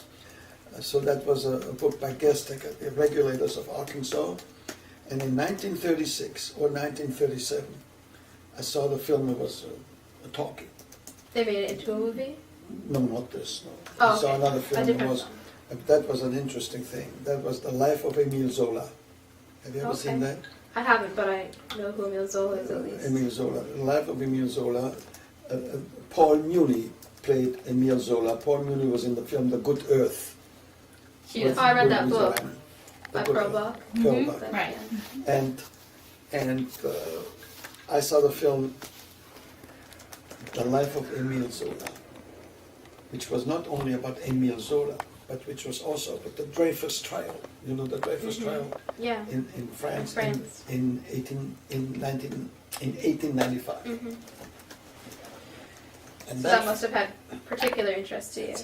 exactly, because it had Jewish interest, and Emile Zola, the famous author of Nana and Germinal, and some of the authors that we read in school, and I read it in German, of course. Germinal was about the coal mines, and Nana was about a head maker, prostitute, whatever, in Paris. But anyway, Emile Zola was a known actor, a known author to us. The Life of Emile Zola with Paul Muni, and who else was in it? Yeah, Joseph Schildkraut played Dreyfus, the American actor Joseph Schildkraut. You can look him up on He's Google. dead now. Yeah. So is Emile Zola. So this is one of your favorite And movies? movies. That movie, very impressive. But was the most impressive, and I know exactly if I went to the street on Beringer Straße in Vienna, I'll show you where that movie was. The theater does no longer He exist. knows Vienna I'm like he knows Baltimore. I mean, he just knows all the streets. Wow. But- When we go there, it just, he never The left. interesting thing in that movie was that I had never heard before in a Viennese movie. Here you can hear it in America, but not there. People applauding. When the movie ended. And it was interesting. That was just about a half a year or a year before the Anschluss, the annexation. So the Austrian audiences were still interested in Justice. in justice, still interested in something that showed injustice being reverted into justice, and a man who fought for justice like Emile Zola, and he accused the government of doing wrong with Dreyfus. You know, he wrote that famous appeal, that famous Right. protest, J'accuse, I accuse. He accused the French Republic for doing wrong, and that the Austrian public sat there and appreciated that film and applauded. To me, even today, when you read this book, you wonder where these people, a year later, turned entirely upside down. Well, that's why their grandchildren are so angry now. We know a lot of young people. We're good friends with them in Vienna now. And they're so upset with what their grandparents did and their parents, and they were Nazis, and well, some of them don't even speak to their grandparents Don't because write they that. never changed their Don't views. write that now. That's for the last session. Okay. Yeah. I have it. And you didn't tell them about the Robert inviting you to your school, your previous school that you had to leave. That comes That comes also. later, We'll hear That's about not that now. later. That's later. Flo, don't preempt this thing. We know some wonderful people in Vienna Yeah, now. we do. Yes. I think that's amazing, the timing of that. That film came out, you said 6 months to a year before the Yeah, Anschluss? yeah. I saw it in either 36 or 37. How often did you go to the movies? Was it a special treat? I went to the movie at least once a week.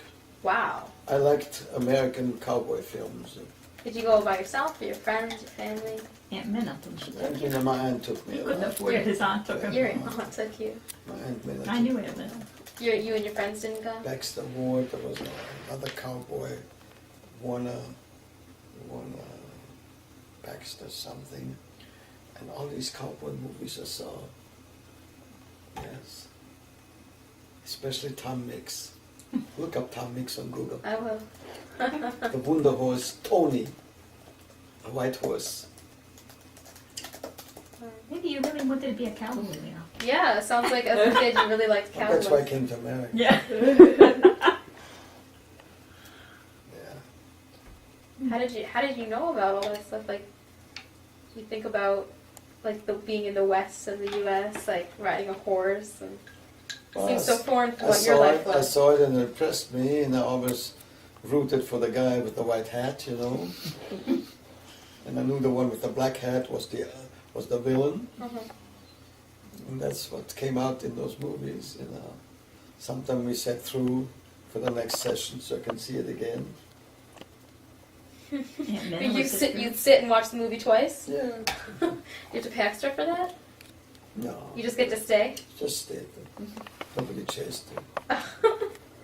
Did you ever read the newspapers growing up? Oh yeah, I read newspapers too. Yeah. Did they ever have like short stories in the newspapers? Short about stories, stuff? they had cartoons. Cartoons, comics? Yeah. Yeah. About what? Anything? One was about a dog, Struppy, He S-T-R-U-P-P-I. remembers all this. Stroopy? Struppy. A That dog, sounds like a precursor to Snoopy. Like, dog Struppy. It was no the- wonder Charles Schultz, you know. You must have Yeah. copied it all. Stroopy. What was Stroopy about?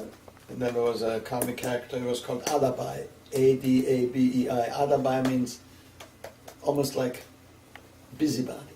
Mm-hmm. Adabai means, oh, I'm also there. I'm also there. I'm part of it, or something like that. A little comic strip in the newspaper. We got that, you know. My father bought the newspaper every day, and we waited when he died. I still bought the newspaper. My mother still did. We had to be informed, Mm-hmm.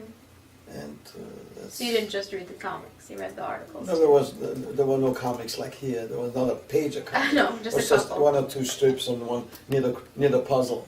And I did the crossword puzzles. Oh, I love crossword puzzles. I do too. I do them all the time.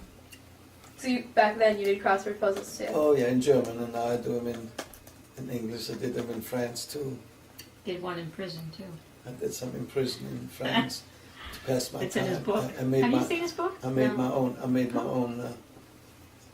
Bring in the hardcover there for me. Where is it? In the then on the left side at the very bottom. You see it there? Tell my dad to read it. He likes Elie Wiesel.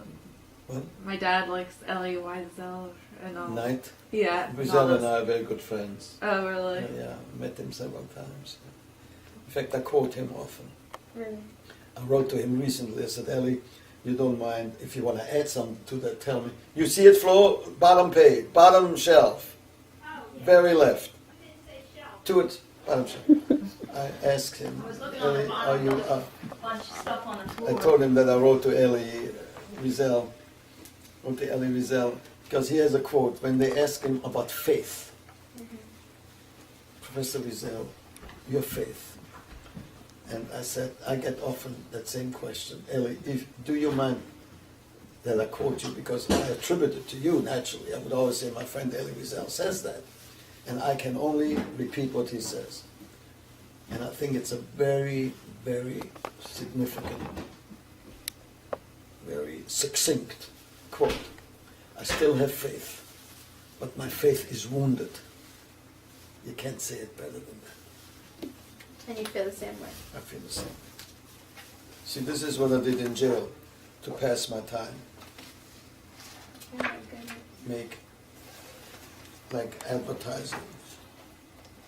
So you were like that as a kid too? You really like words and word games and wow.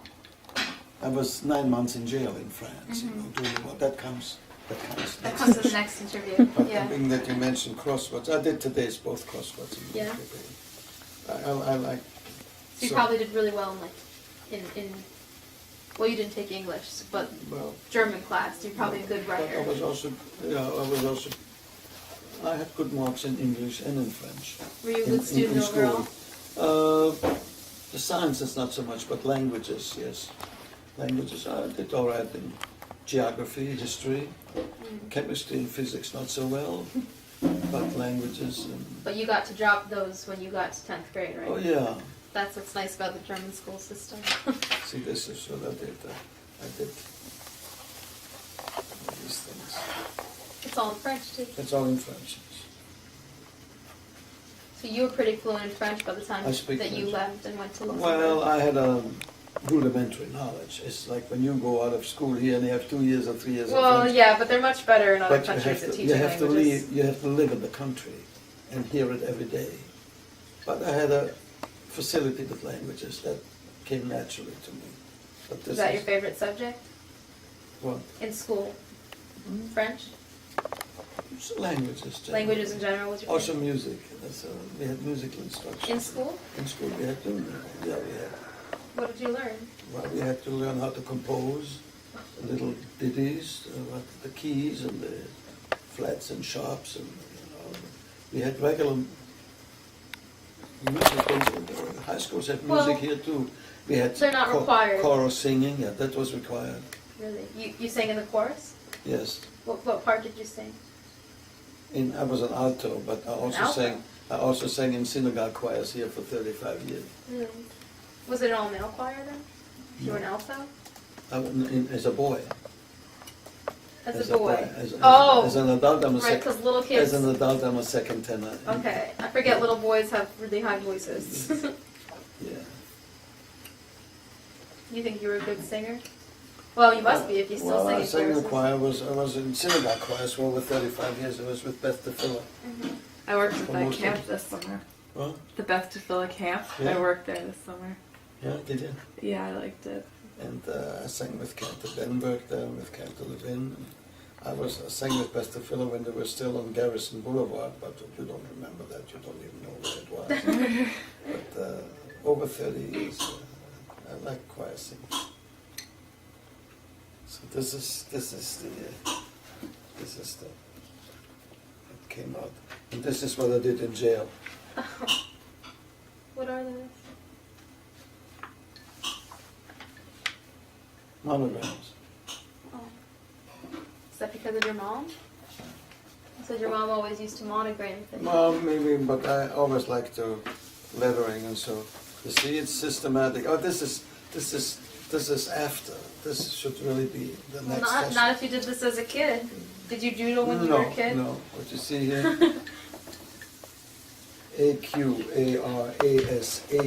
AQARASATAUAV Got great handwriting. AW AXAYAZ. Then came BB BC BD BH BI BJ BL BM BN BO BP BQ. See that? Oh. Systematically to the end. Then when I showed it to the publisher, he says, we're going to use this. I thought he may put a little bit in here where he put all the other things, you know? A little here, a little there. No, he decided to use it as the end sheet. Yeah. And then it tells you here, Did you ever get grades for handwriting? yes, I bet you had very good grades in handwriting. good handwriting, and that was also one of the subjects, Handwriting. calligraphy. Really? It's called calligraphy. So you must have done really well. I in did that. well in calligraphy, yes. Did you get graded out of 20, or what were the grades out of? We didn't have grades. We had 1, 2, 3, and 4. 1 was best, 2 was next, 3 was less, and 4 was failing. We did not have grades graded like A, B, C. 50, 60, 70, 100, or A plus, or B minus, or whatever. It was numbers, 1, 2, 3, 4. And the Awesome. teachers just get to decide for themselves? Yeah. Is a lot of it based on like participation in class? Yes. No, a lot of it was based on performance. Performance, what do you mean by that? The test that you took. Mm-hmm. You had the math test and history test and geography test, and if you failed them, you got a 5 or a 4. And if you A did, 5? You never said anything about oh, yes, 5. 5 was the last. Yes, 5 was the last. Oh, See, man. it says Did you ever get a 5? and no Never? and sheets. One of many drawings Leo made while in solitary confinement in the prison in Tarbes in 1943. So this is. Did you ever get a 4? Yeah, I did. In fact, I have a few of the certificates Really? from my high school gymnasium here because I needed it once for some records, and they sent it to me. What did you get a 4 in chemistry? Actually, I never got a 4. I got No. 3 in chemistry and physics, and I got English and French. I got a 1, and German I got was good too. And geography was very good. I was always good. And Did you have a lot of homework? we had homework. You know. Like how much each night? We had to make compositions. We had to do math problems. Mm-hmm. But we went to school 5.5 days. Saturdays too? Half a day Saturday. Did you go on Saturdays? What if, And after school, I went to the afternoon service at the synagogue really? because my religion teacher was Professor Mencher, and he taught in school religion. He was also an ordained rabbi. And after school, the school was finished at 12 on Saturday. During the week, we went to school till 12, went home for 1 hour and came back, You went home for lunch? and then came back at 1:30 or 2 to finish the day till 4 o'clock. What did you have for lunch? Whatever my mother made. What kind of stuff was it? Well, the lunch was the bigger meal. In The big Austria. meal. It was the big meal. It was either soup. My mother made good chicken soup. Either soup or borscht or whatever she made. What's borscht? Borscht. You know borscht. I know. Beef borscht. Just tell us what it is. Beet the krautwurst. There's a soup made from beets. Mm-hmm. And some of them are made from plums. There's also some fruit borschts. And some of them made with cabbage. But my mother made red beet borscht. You Was know. she a good cook? She was a good cook, yeah. What was your favorite thing that she made? Well, she made goulash, Mm-hmm. and she made this thing what's called palachinken, which was like thin crepes, almost like French crepes. She made that like a dessert. And Yeah, she was a good cook, and she made mean gefilte fish. Yes. She was a very good cook. And this is also in the book. All of that is described about my family as it goes along from one thing to another. Like when I speak about my Aunt Minna's wedding, I mentioned that my mother made the gefilte fish for that party. Because the whole family knew she was the best at it? Yeah, something like that. Did you have any special, like, for special occasions? Like, if it was your birthday, did you get to ask for something special, your favorite food? No, No? I don't think so, no. What'd you do on your birthdays? Birthday, my best friend came over to the house and we sat and that's all. Bobby? It was Barbie that was when I was in high school later. Elementary school, there was another friend. What was his name? Alois, A-L-O-I-S, Alois. Mm-hmm. His name was Schrager, S-C-H-R-A-G-E-R. And I met with Lois Schrager later, he was called Lou here. He was an optometrist in New Brunswick, New Jersey. And he passed away several years ago. So he'd come over to your house and have family Yeah, dinner? for the dinner, just we sat down, maybe some dessert or something that my mother made. You know. That was all. Bar mitzvah wasn't a big thing either. You know, bar mitzvah, I had 5 or 6 friends over the house. One bought me a fountain pen, the other bought me a soccer ball. And I think it was a used soccer ball. It wasn't I think so. But that was a great gift. Yeah. Oh yeah, I consider that a great gift. Was your bar mitzvah in the temple? temple, yes. Service? Yeah, there were no such thing as invitations sent. That didn't exist in Europe. Of course, in fact, bar mitzvahs didn't exist in our time. There was no bar mitzvahs. Bat mitzvahs, I mean. Oh, bat mitzvahs, right. Bat mitzvahs did not exist nowadays. But a bar mitzvah was what it is. You go to the temple, the rabbi blesses you and gives you a sermon, and you say your haftorah, and you see your drasha.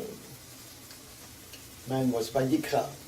I remember what it was. Vayikra was my The book. my part that I said for bar mitzvah. That was in March. What was it In about? March of '34, I was bar mitzvah. Is Vayikra is the book, is that right? No, it's It's the actual portion. it's a portion. It's the drasha. Yeah. Do you know what it's about? Do you remember? I forgot. No, Vayikra, and it's Vayikra, and it was said or was written, whatever that means. Mine was Shemini, which I think is right after Vayikra. Is it where was it? April? Because mine was in April. April. Mm-hmm. See, Flo? October was bat mitzvah, a month after I was bar mitzvah.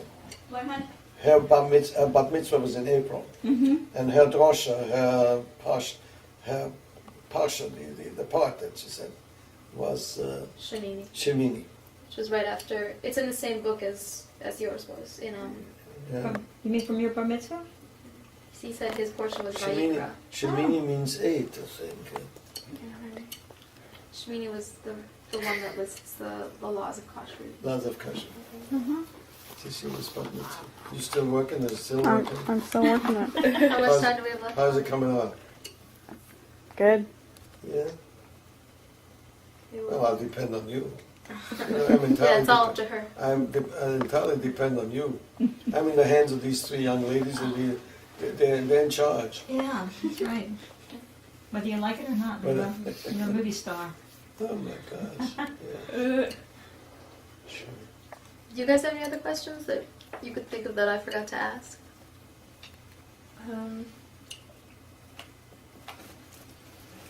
Just generally with your sisters, you don't remember them. I remember everything with my sisters. Yeah. Were you a mean older brother? Big one? Were you a mean older brother? Well, no, I was not. But in fact, I had to help out with my sisters, because when you're the oldest brother and there's 2 younger sisters and the mother's a widow, you have to help out. Did you do chores around the house or what? I did a little bit. I had to go out and help my mother out, and whenever she had to write something to an agency for some help, or my younger sister, after my father died, was put into an orphanage where Your she was, youngest sister? yeah, where she was for the week, and for the weekend we brought her home, and I always picked her up and brought her home. How much younger was she than you? Well, she was when my father died, I was 9, and she was a year and a half. Oh, she seven was and a much half. younger. When I left, she was 10. So, But the interesting thing is that when I left, and this goes before, naturally before the war, when I left Austria on the day that I left, it was a Tuesday, I went to say goodbye to my youngest sister because she was confined to a quarantine ward in a hospital with scarlet fever. She had been taken to the hospital a couple of days earlier with scarlet fever. And I had to go and say goodbye to her on that day, in the afternoon. I left late afternoon, it was something between 1 and 2 o'clock.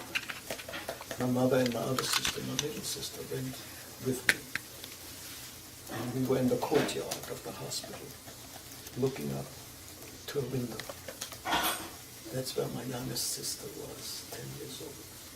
In the book I call her, she looked at me like the last angel on the earth. Curly brown hair and brown eyes. what was her name? Edith. We called her Dita, D-I-T-T-A, or T-A. And being that I couldn't go to her and hug her because it was quarantine, it was a contagious disease, scarlet fever today doesn't exist, and that's cured.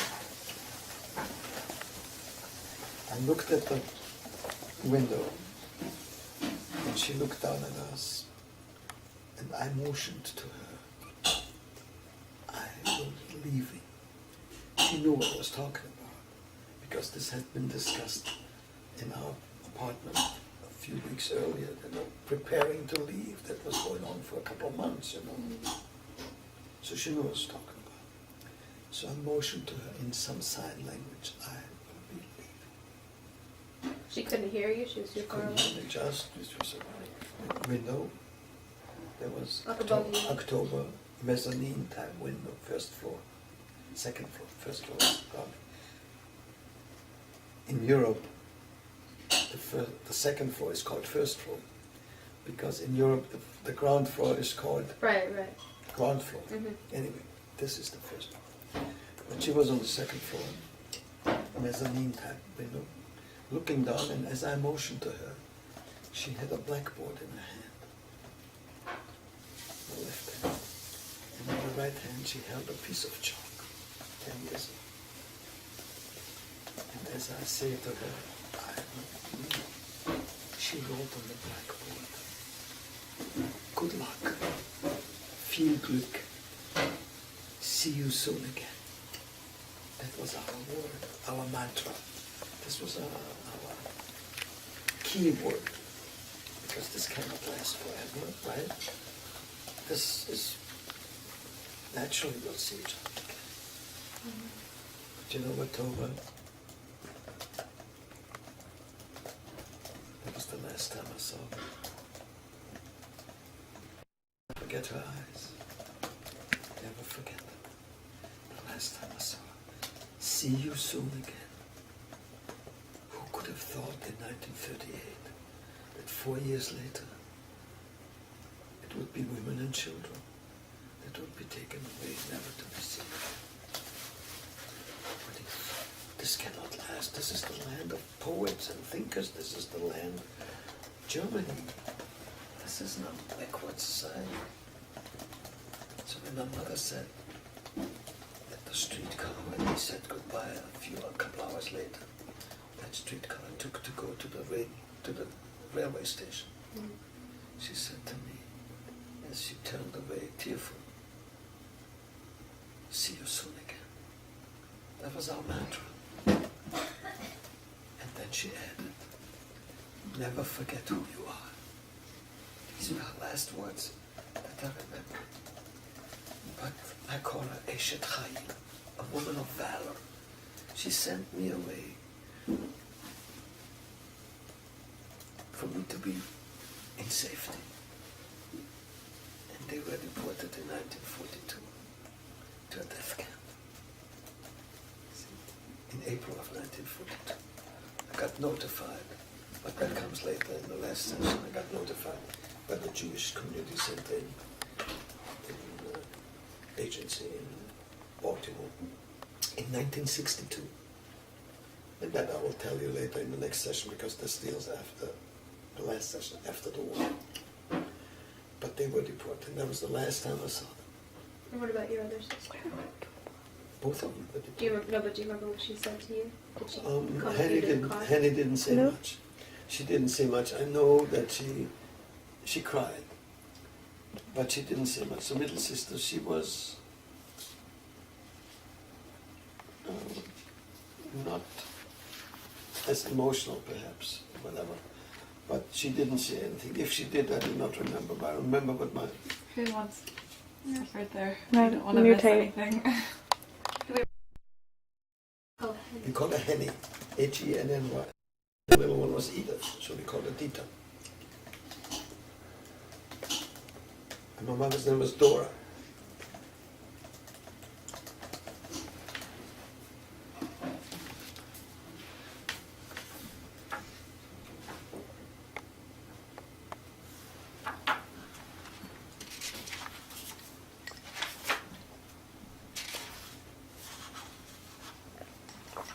This was Dita. In 31. This was I when I was 9, and my middle sister Henny was 7. This was my mother. My Aunt Mina. This was I. On the day of my bar mitzvah. It's the day of your bar mitzvah. Yeah. Okay.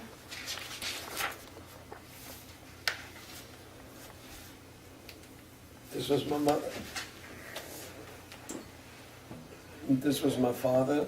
She was very short and he was rather tall. He was close to 6 foot. Is she sitting down here? This is my mother. Yes. She's sitting, Yes. standing behind her. Okay. Yeah. It's interesting though. I have a picture of my mother and my father. Their wedding or engagement, wedding, yeah, where he was sitting and she was standing. And the same height? Yeah. So you got your mom's short jeans then? Yeah. I'm sure it's there somewhere. I'm gonna hold you up much longer. This is my mother. This was my mother. She's beautiful. And this was my middle sister, Henny. She was only a year and a half younger than you? Yes.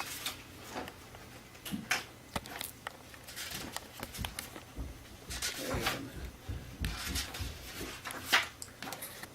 Son of a gun, where is the thing? Time not Hitler. This time not.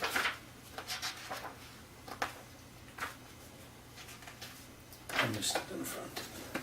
I'd like for you to see that.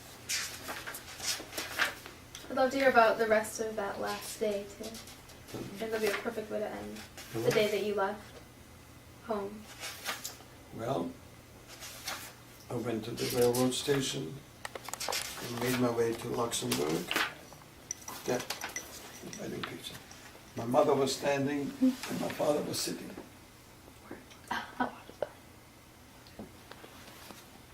Jenny? They got married in 20? What? Yeah, When 1920. you were born the next Where year? is it? In 21, yes. Oh, wow. So how long, the day that you left, how long before that happened did you plan that out with your mom? It was planned for a couple of months because I had an aunt and an uncle who had preceded me to Luxembourg, and they, with a Jewish committee in Luxembourg, arranged for me to be picked up by a guide, they call him a smuggler, in Trier, a western town in Germany, where actually I spent 5 nights in a monastery with Catholic friars, with Franciscans, sleeping on a cart next to a German soldier who was on furlough. It's all described in there. So I was very fortunate. I've been helped by some Christians along the way several times. Did you have a chance to see how long have you been with Goucher now? I'm a sophomore. She's a sophomore. She's a Were you senior. here in 2004? No. You were.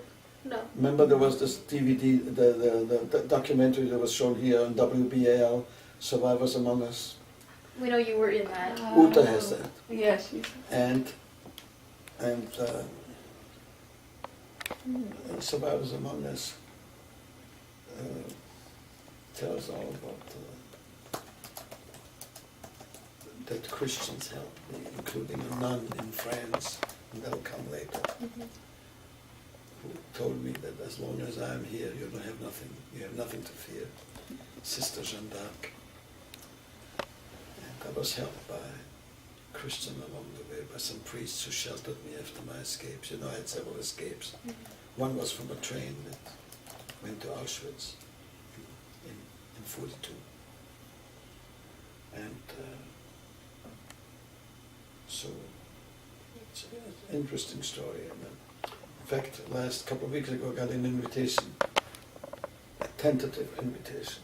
They contacted me, would I be willing to come in the spring? Billings, Montana, a Catholic high school. They took in my book as a reader for Holocaust European History Studies. And they said they want me to come there and do a talk. Wow. You gonna do it? Well, probably. I've never been to Billings. You have no But you reason know, Billings to. has a very interesting history. Maybe you read that 3-4 years ago. You know what happened there during the Hanukkah holiday? A Jewish family had the menorah in the window, Oh. I and they think threw stones into the window to damage whatever, or tried to burn it, whatever it was. And almost the whole town, the non-Jewish population, put menorahs in their window as a solidarity. And that's Billings. And the teacher in that high school, I met her last year at a conference in Washington. She teaches that, in that high school, she teaches history. History or English. And when they took the book in, she told the history teacher that she had met me. And so they talked to the principal, and it seems that he would be interested in getting me there. So I said, would he be coming? I said, yeah, arrange a date. If I can make it, I will. If not, I can't, but we'll see what happens in the spring. That's great. You get a lot of invitations like that, I bet. I do get some invitations, yes. I get a lot to. I get more invitations to Christian schools and organizations than to Jewish. And Jewish is a certain attitude. We've known it, we've heard it. My grandmother, my grandfather, I'm a survivor's grandchild, and I'm overexposed, maybe, whatever. But there is a lot of interest in that period in education, so that as long as I can tell the story, I'll do it. I didn't start talking until, and that comes later in the next session, until 1960, after I was 15 years in this country. But finally, when I started talking, my wife says, and then you never shut up. Don't get that in there. That will be edited out. Yeah, and you never told us about your girlfriends either. About what? About your girlfriends. Oh, that's at least 6 sessions. Oh, I see. Don't believe it. Does your wife know about all your girlfriends? 3 sessions at least. Well, she knows most of it, yes. Anyone important or just dates? No, dates, just dates. Where do you go on dates to? Beg pardon? Where did you guys go on dates? To movies? No, Walks? movies, sometimes theater, sometimes movies, yeah. Parties, a couple of dances. What kind of dances? I had one of the most interesting dates, but that also has to do with later, not this. It was a date afterwards? No, this has to do with after I came to America, not with this session where we talk about my young years in Vienna. But the interesting thing is, when I came here before I was married, I shared an apartment with a friend of mine, Freddie Nolan, with whom I came over together from France to America. He went to New York first, then came to live in Baltimore. And Freddie and I went to a grocery store near where we lived on Park Heights Avenue. I think I know which one you're talking about. Slater's. Mm-hmm. You know Slater? Mm-hmm. So I told you my cousin lives on Park Heights. Oh, Mr. Slater at the time, the store is no longer Slater's, that's near Pimlico. But he said to me, I have a niece, a nice girl, Leo, blind date. I said, well, I wasn't going much for blind dates, but... And he kept insisting. I said, fine, give me the number. I called her, Blanche. So, Saturday evening, I drove over, went into the house, rang the bell. Lady is in the door, opened the door. I said, Mrs. Hyatt, good evening. I'm here to call for Blanche. She says, I am Blanche. This is the most embarrassing moment in all my life. Was she a lot older than you, or she looked No, older? she was not older. She was, in fact, she was younger than I, but she was a bit taller than I. Oh. And I'm 5'6", 5'5.5". She must have been 5'8", 5'10", maybe. But also, you know, softig. I said, Mrs. Hyatt, I'm here for Blanche. Oh, I am Blanche. Oh, I bet that date didn't go very well. Well, it was one date. But I like to tell that because it's one of the very embarrassing moments. That's pretty embarrassing. That's pretty awful. Yes. So, you have any more questions? None that I can think of. I'm sure there's a lot more I could ask. I'm just not thinking of right now. I hope you got for this session enough for what you need. I guess. Definitely, yeah. It's fascinating to me. Well, you know your way back? Mm-hmm. And where you live on campus? Mm-hmm. When you go see Uta? Thursday. Well, Uta is a wonderful, wonderful person, a good teacher, Mm-hmm. very dedicated. And she might as well be Jewish. And you know she's going to be watching this video, you know, so. Hey Uta, hi Uta. She'll love to hear all these things. Yeah, she has heard it before because I did some talks to her classes. And some of the things I repeat more because for your benefit. But it's never new, but with different students and with different audiences it has different nuances. You know, I speak to a Christian audience is one thing, Jewish audience another thing, younger people, older people. My favorite story is when I was introduced, after the book had come out, to a men's breakfast club at a synagogue. I think it was at Oheb Shalom. Well, the fellow that introduced me, and I never liked to be introduced that way. Well, we're very fortunate to have Leo Bretholz with us, Mr. Bretholz, because you know the survivors won't be with us much longer. I hate, how long does anyone have? How do we know that? But to say survivors, they won't be with us much longer, so we're fortunate that Leo is still here, be able to tell his story. I never know exactly how to, I speak, what do you call it?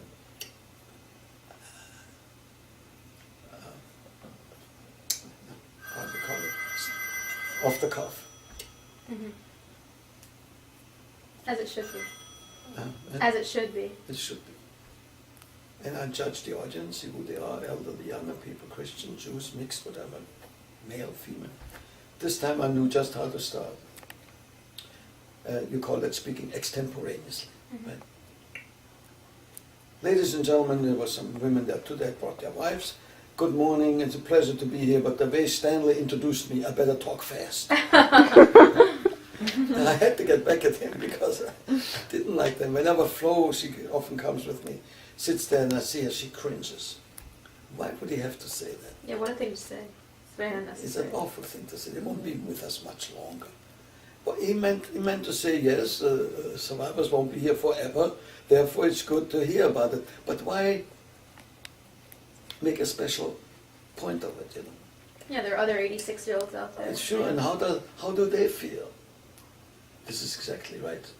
When I speak to elderly audiences, I can never leave them with a message. My message is to young people. take it with you into the future. If haters ever speak to you, stand your ground. Immediately reply. Tell that they cannot count on you. You're not on the same page with them. Because haters always think they are right, unless you put them in their place. So I can say, take it with you to the future. I cannot tell that to audiences that are my age. That would be very callous. I can say, take this with you into the future. You've had your past, you have had your experiences. Let the young people take it into the future. You have done your work.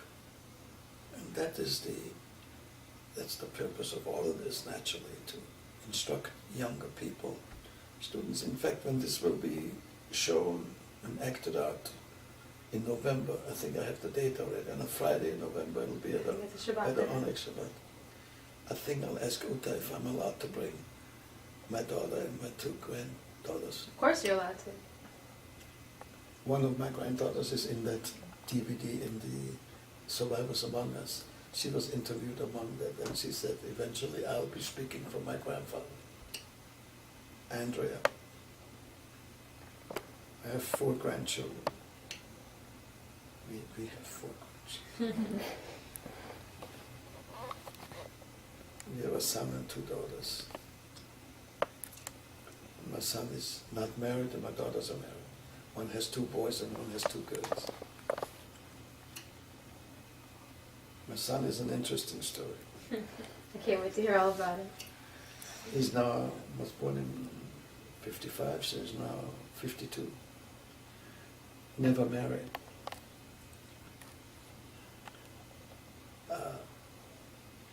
No girlfriends, but never married. Just like he But takes after his father. Myron has a degree from Georgetown Mm-hmm. in the Chinese language. His major was Chinese and his minor was French. He's a linguist. Just like you. And he's a Jewish man, right? Isn't it the most normal thing for a Jewish man with a degree in languages to gravitate toward Irish music? It's very normal, isn't it? Right? He is into Irish music. You go on Google.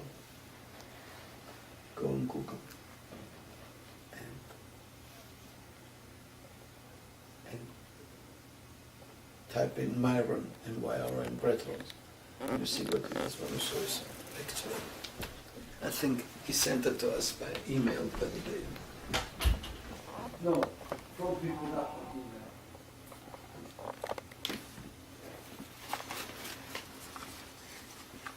Oh, no, it's downstairs. Where he had a picture at the White House during St. Patrick's Day. He's really into Irish music. With Clinton there, but he also played with O'Malley a lot. Oh, okay. O'Malley had an Irish band that he ran. He plays the guitar. So.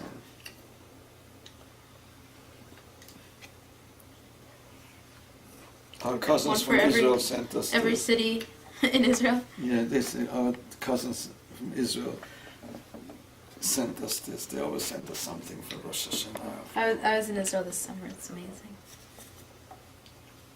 Are you finished? Actually, really? Unless you've got No, I only have if you have more. questions. If you have more tricks in your bag. If you have a lot of tricks in my bag, but you have to be sort of. I don't know what to say first. But it's a lot to say, but you got most of it. If you have any questions that you think you have not asked, then welcome. We'll be sure to pester you. You can do that. We don't want to keep you a pester bed. No, it's fine. I want to thank you for your efforts. Thank you. Thank you. It's very Right. interesting. Very moving. Oh, appreciate that. Oh, you won't be there. Oh, I don't care. I can still hear you. You're wasting your film there. I have a question off the Go ahead. record, sort of. Yes. So does it ever feel like, I know you've probably been interviewed countless times, Yes. and did you do an interview for the Shoah Foundation? Oh, yes. And you do talks a lot as well. Yeah. Shaw Foundation, they came to this, right here in this Really? place. Did they say In like I was sitting? 1995, yes. And they they did. like this? They did 5 or 6 hours. I have all the tapes of that. they're probably a lot more professional than us, right? Well, that was Spielberg's, Right, right. Spielberg. My question was just, after doing this all the time, and the interviews and the official foundations, whatever, and the talks that you do, No, Does which it- one asked? yeah, does it ever just start to feel like a I don't know, like a recitation, or well, My- not so much a chore. I know. I have a term for that, but you may want to edit that out. And if Uta hears it, she may never invite me to come to a class. No, I want you to be honest. She doesn't want to. She doesn't want to be a burden, but she's such a good friend. Love Uta. And I know her husband Ed also. We go out time to time. In fact, we will go out soon for lunch or dinner or whatever. I have a term for that. Sometimes I'm over-Holocausted. I understand that. That is, and I have to be very honest. No, and I want you to be honest. And I often get calls. Friend I haven't talked in months. Oh, Leo, I'm glad you're home. I want to ask you something. I know you're going to ask me something pertaining to the Holocaust or the museum or something. Yes, how do you know? I said, what else will you call me about? I walk into a grocery store with Flo and see at another aisle a fella I hadn't seen in a long time. Oh, Leo, I wanted to talk to you, Flo says to me. It's about the Holocaust. Right? And I don't want this to be my life's Your burden. occupation. Yeah. It's when I speak to schools, there's a purpose. Mm. When Michael and I wrote this book, I wrote 660 pages lined legal, lined yellow paper because I don't type, and handed it to Michael to put it on the computer, and he was a journalist and he refined some of it. But he put in all the historic events. Aside my narrative, he put in also what happened in the world. The Einsatztruppen in the East and Anthony Eden's talk in London at the Commons.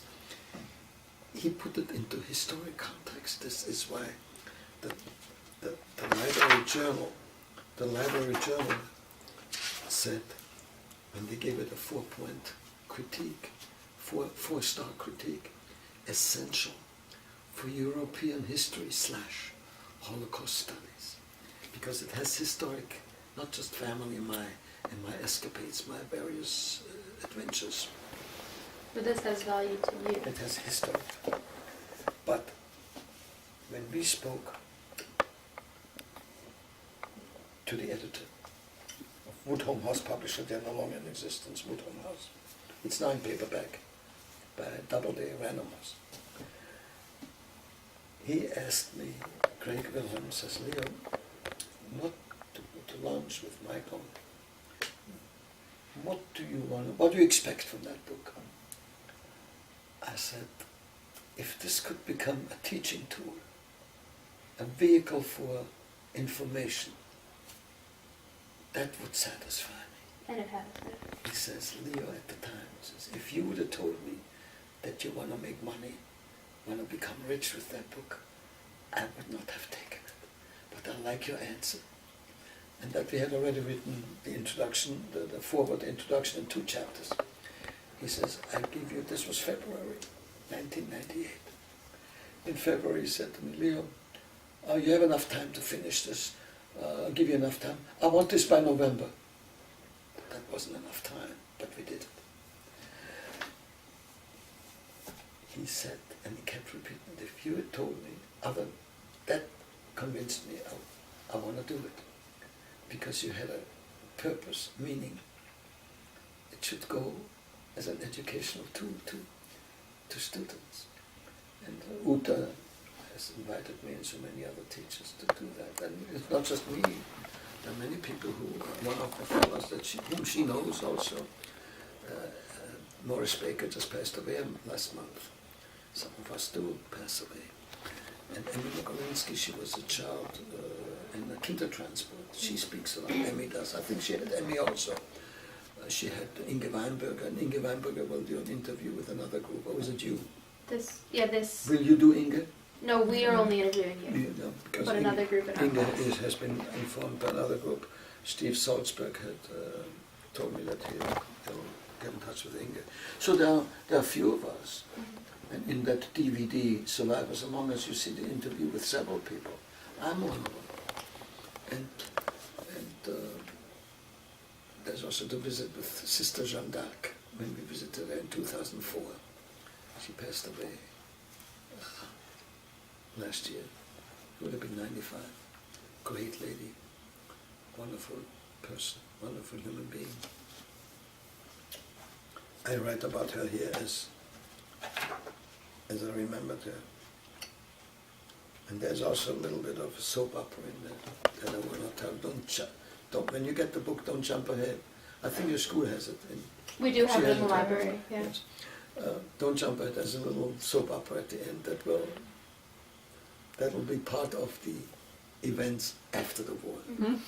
And maybe you read it before, but perhaps you prefer hearing it from me before you read it. I'm not That's going why to read we're it not- until yeah. after. Because this way it comes from your own mind rather Yeah. than be influenced by what you read. Otherwise I'll be like, well, I But- know what comes next.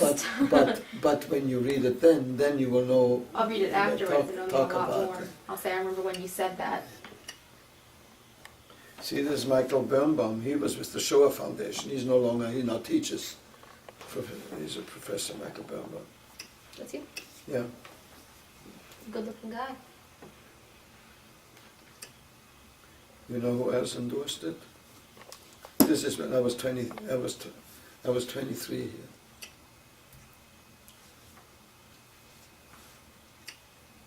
In France. Most of my experiences took place in France, in the Vichy government, the collaborationist government.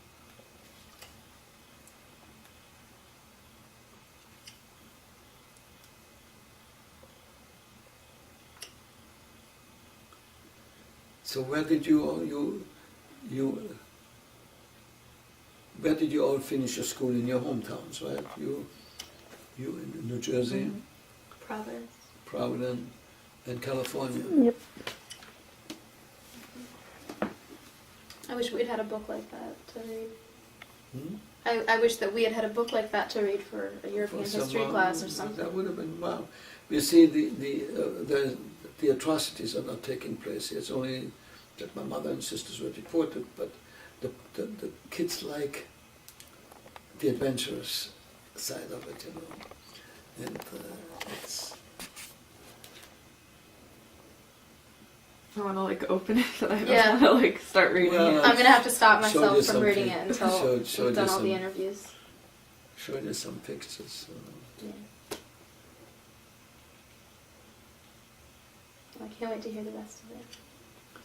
Well, when will we do that? Let's look at the Let's set a calendar. date. Let's look at the calendar.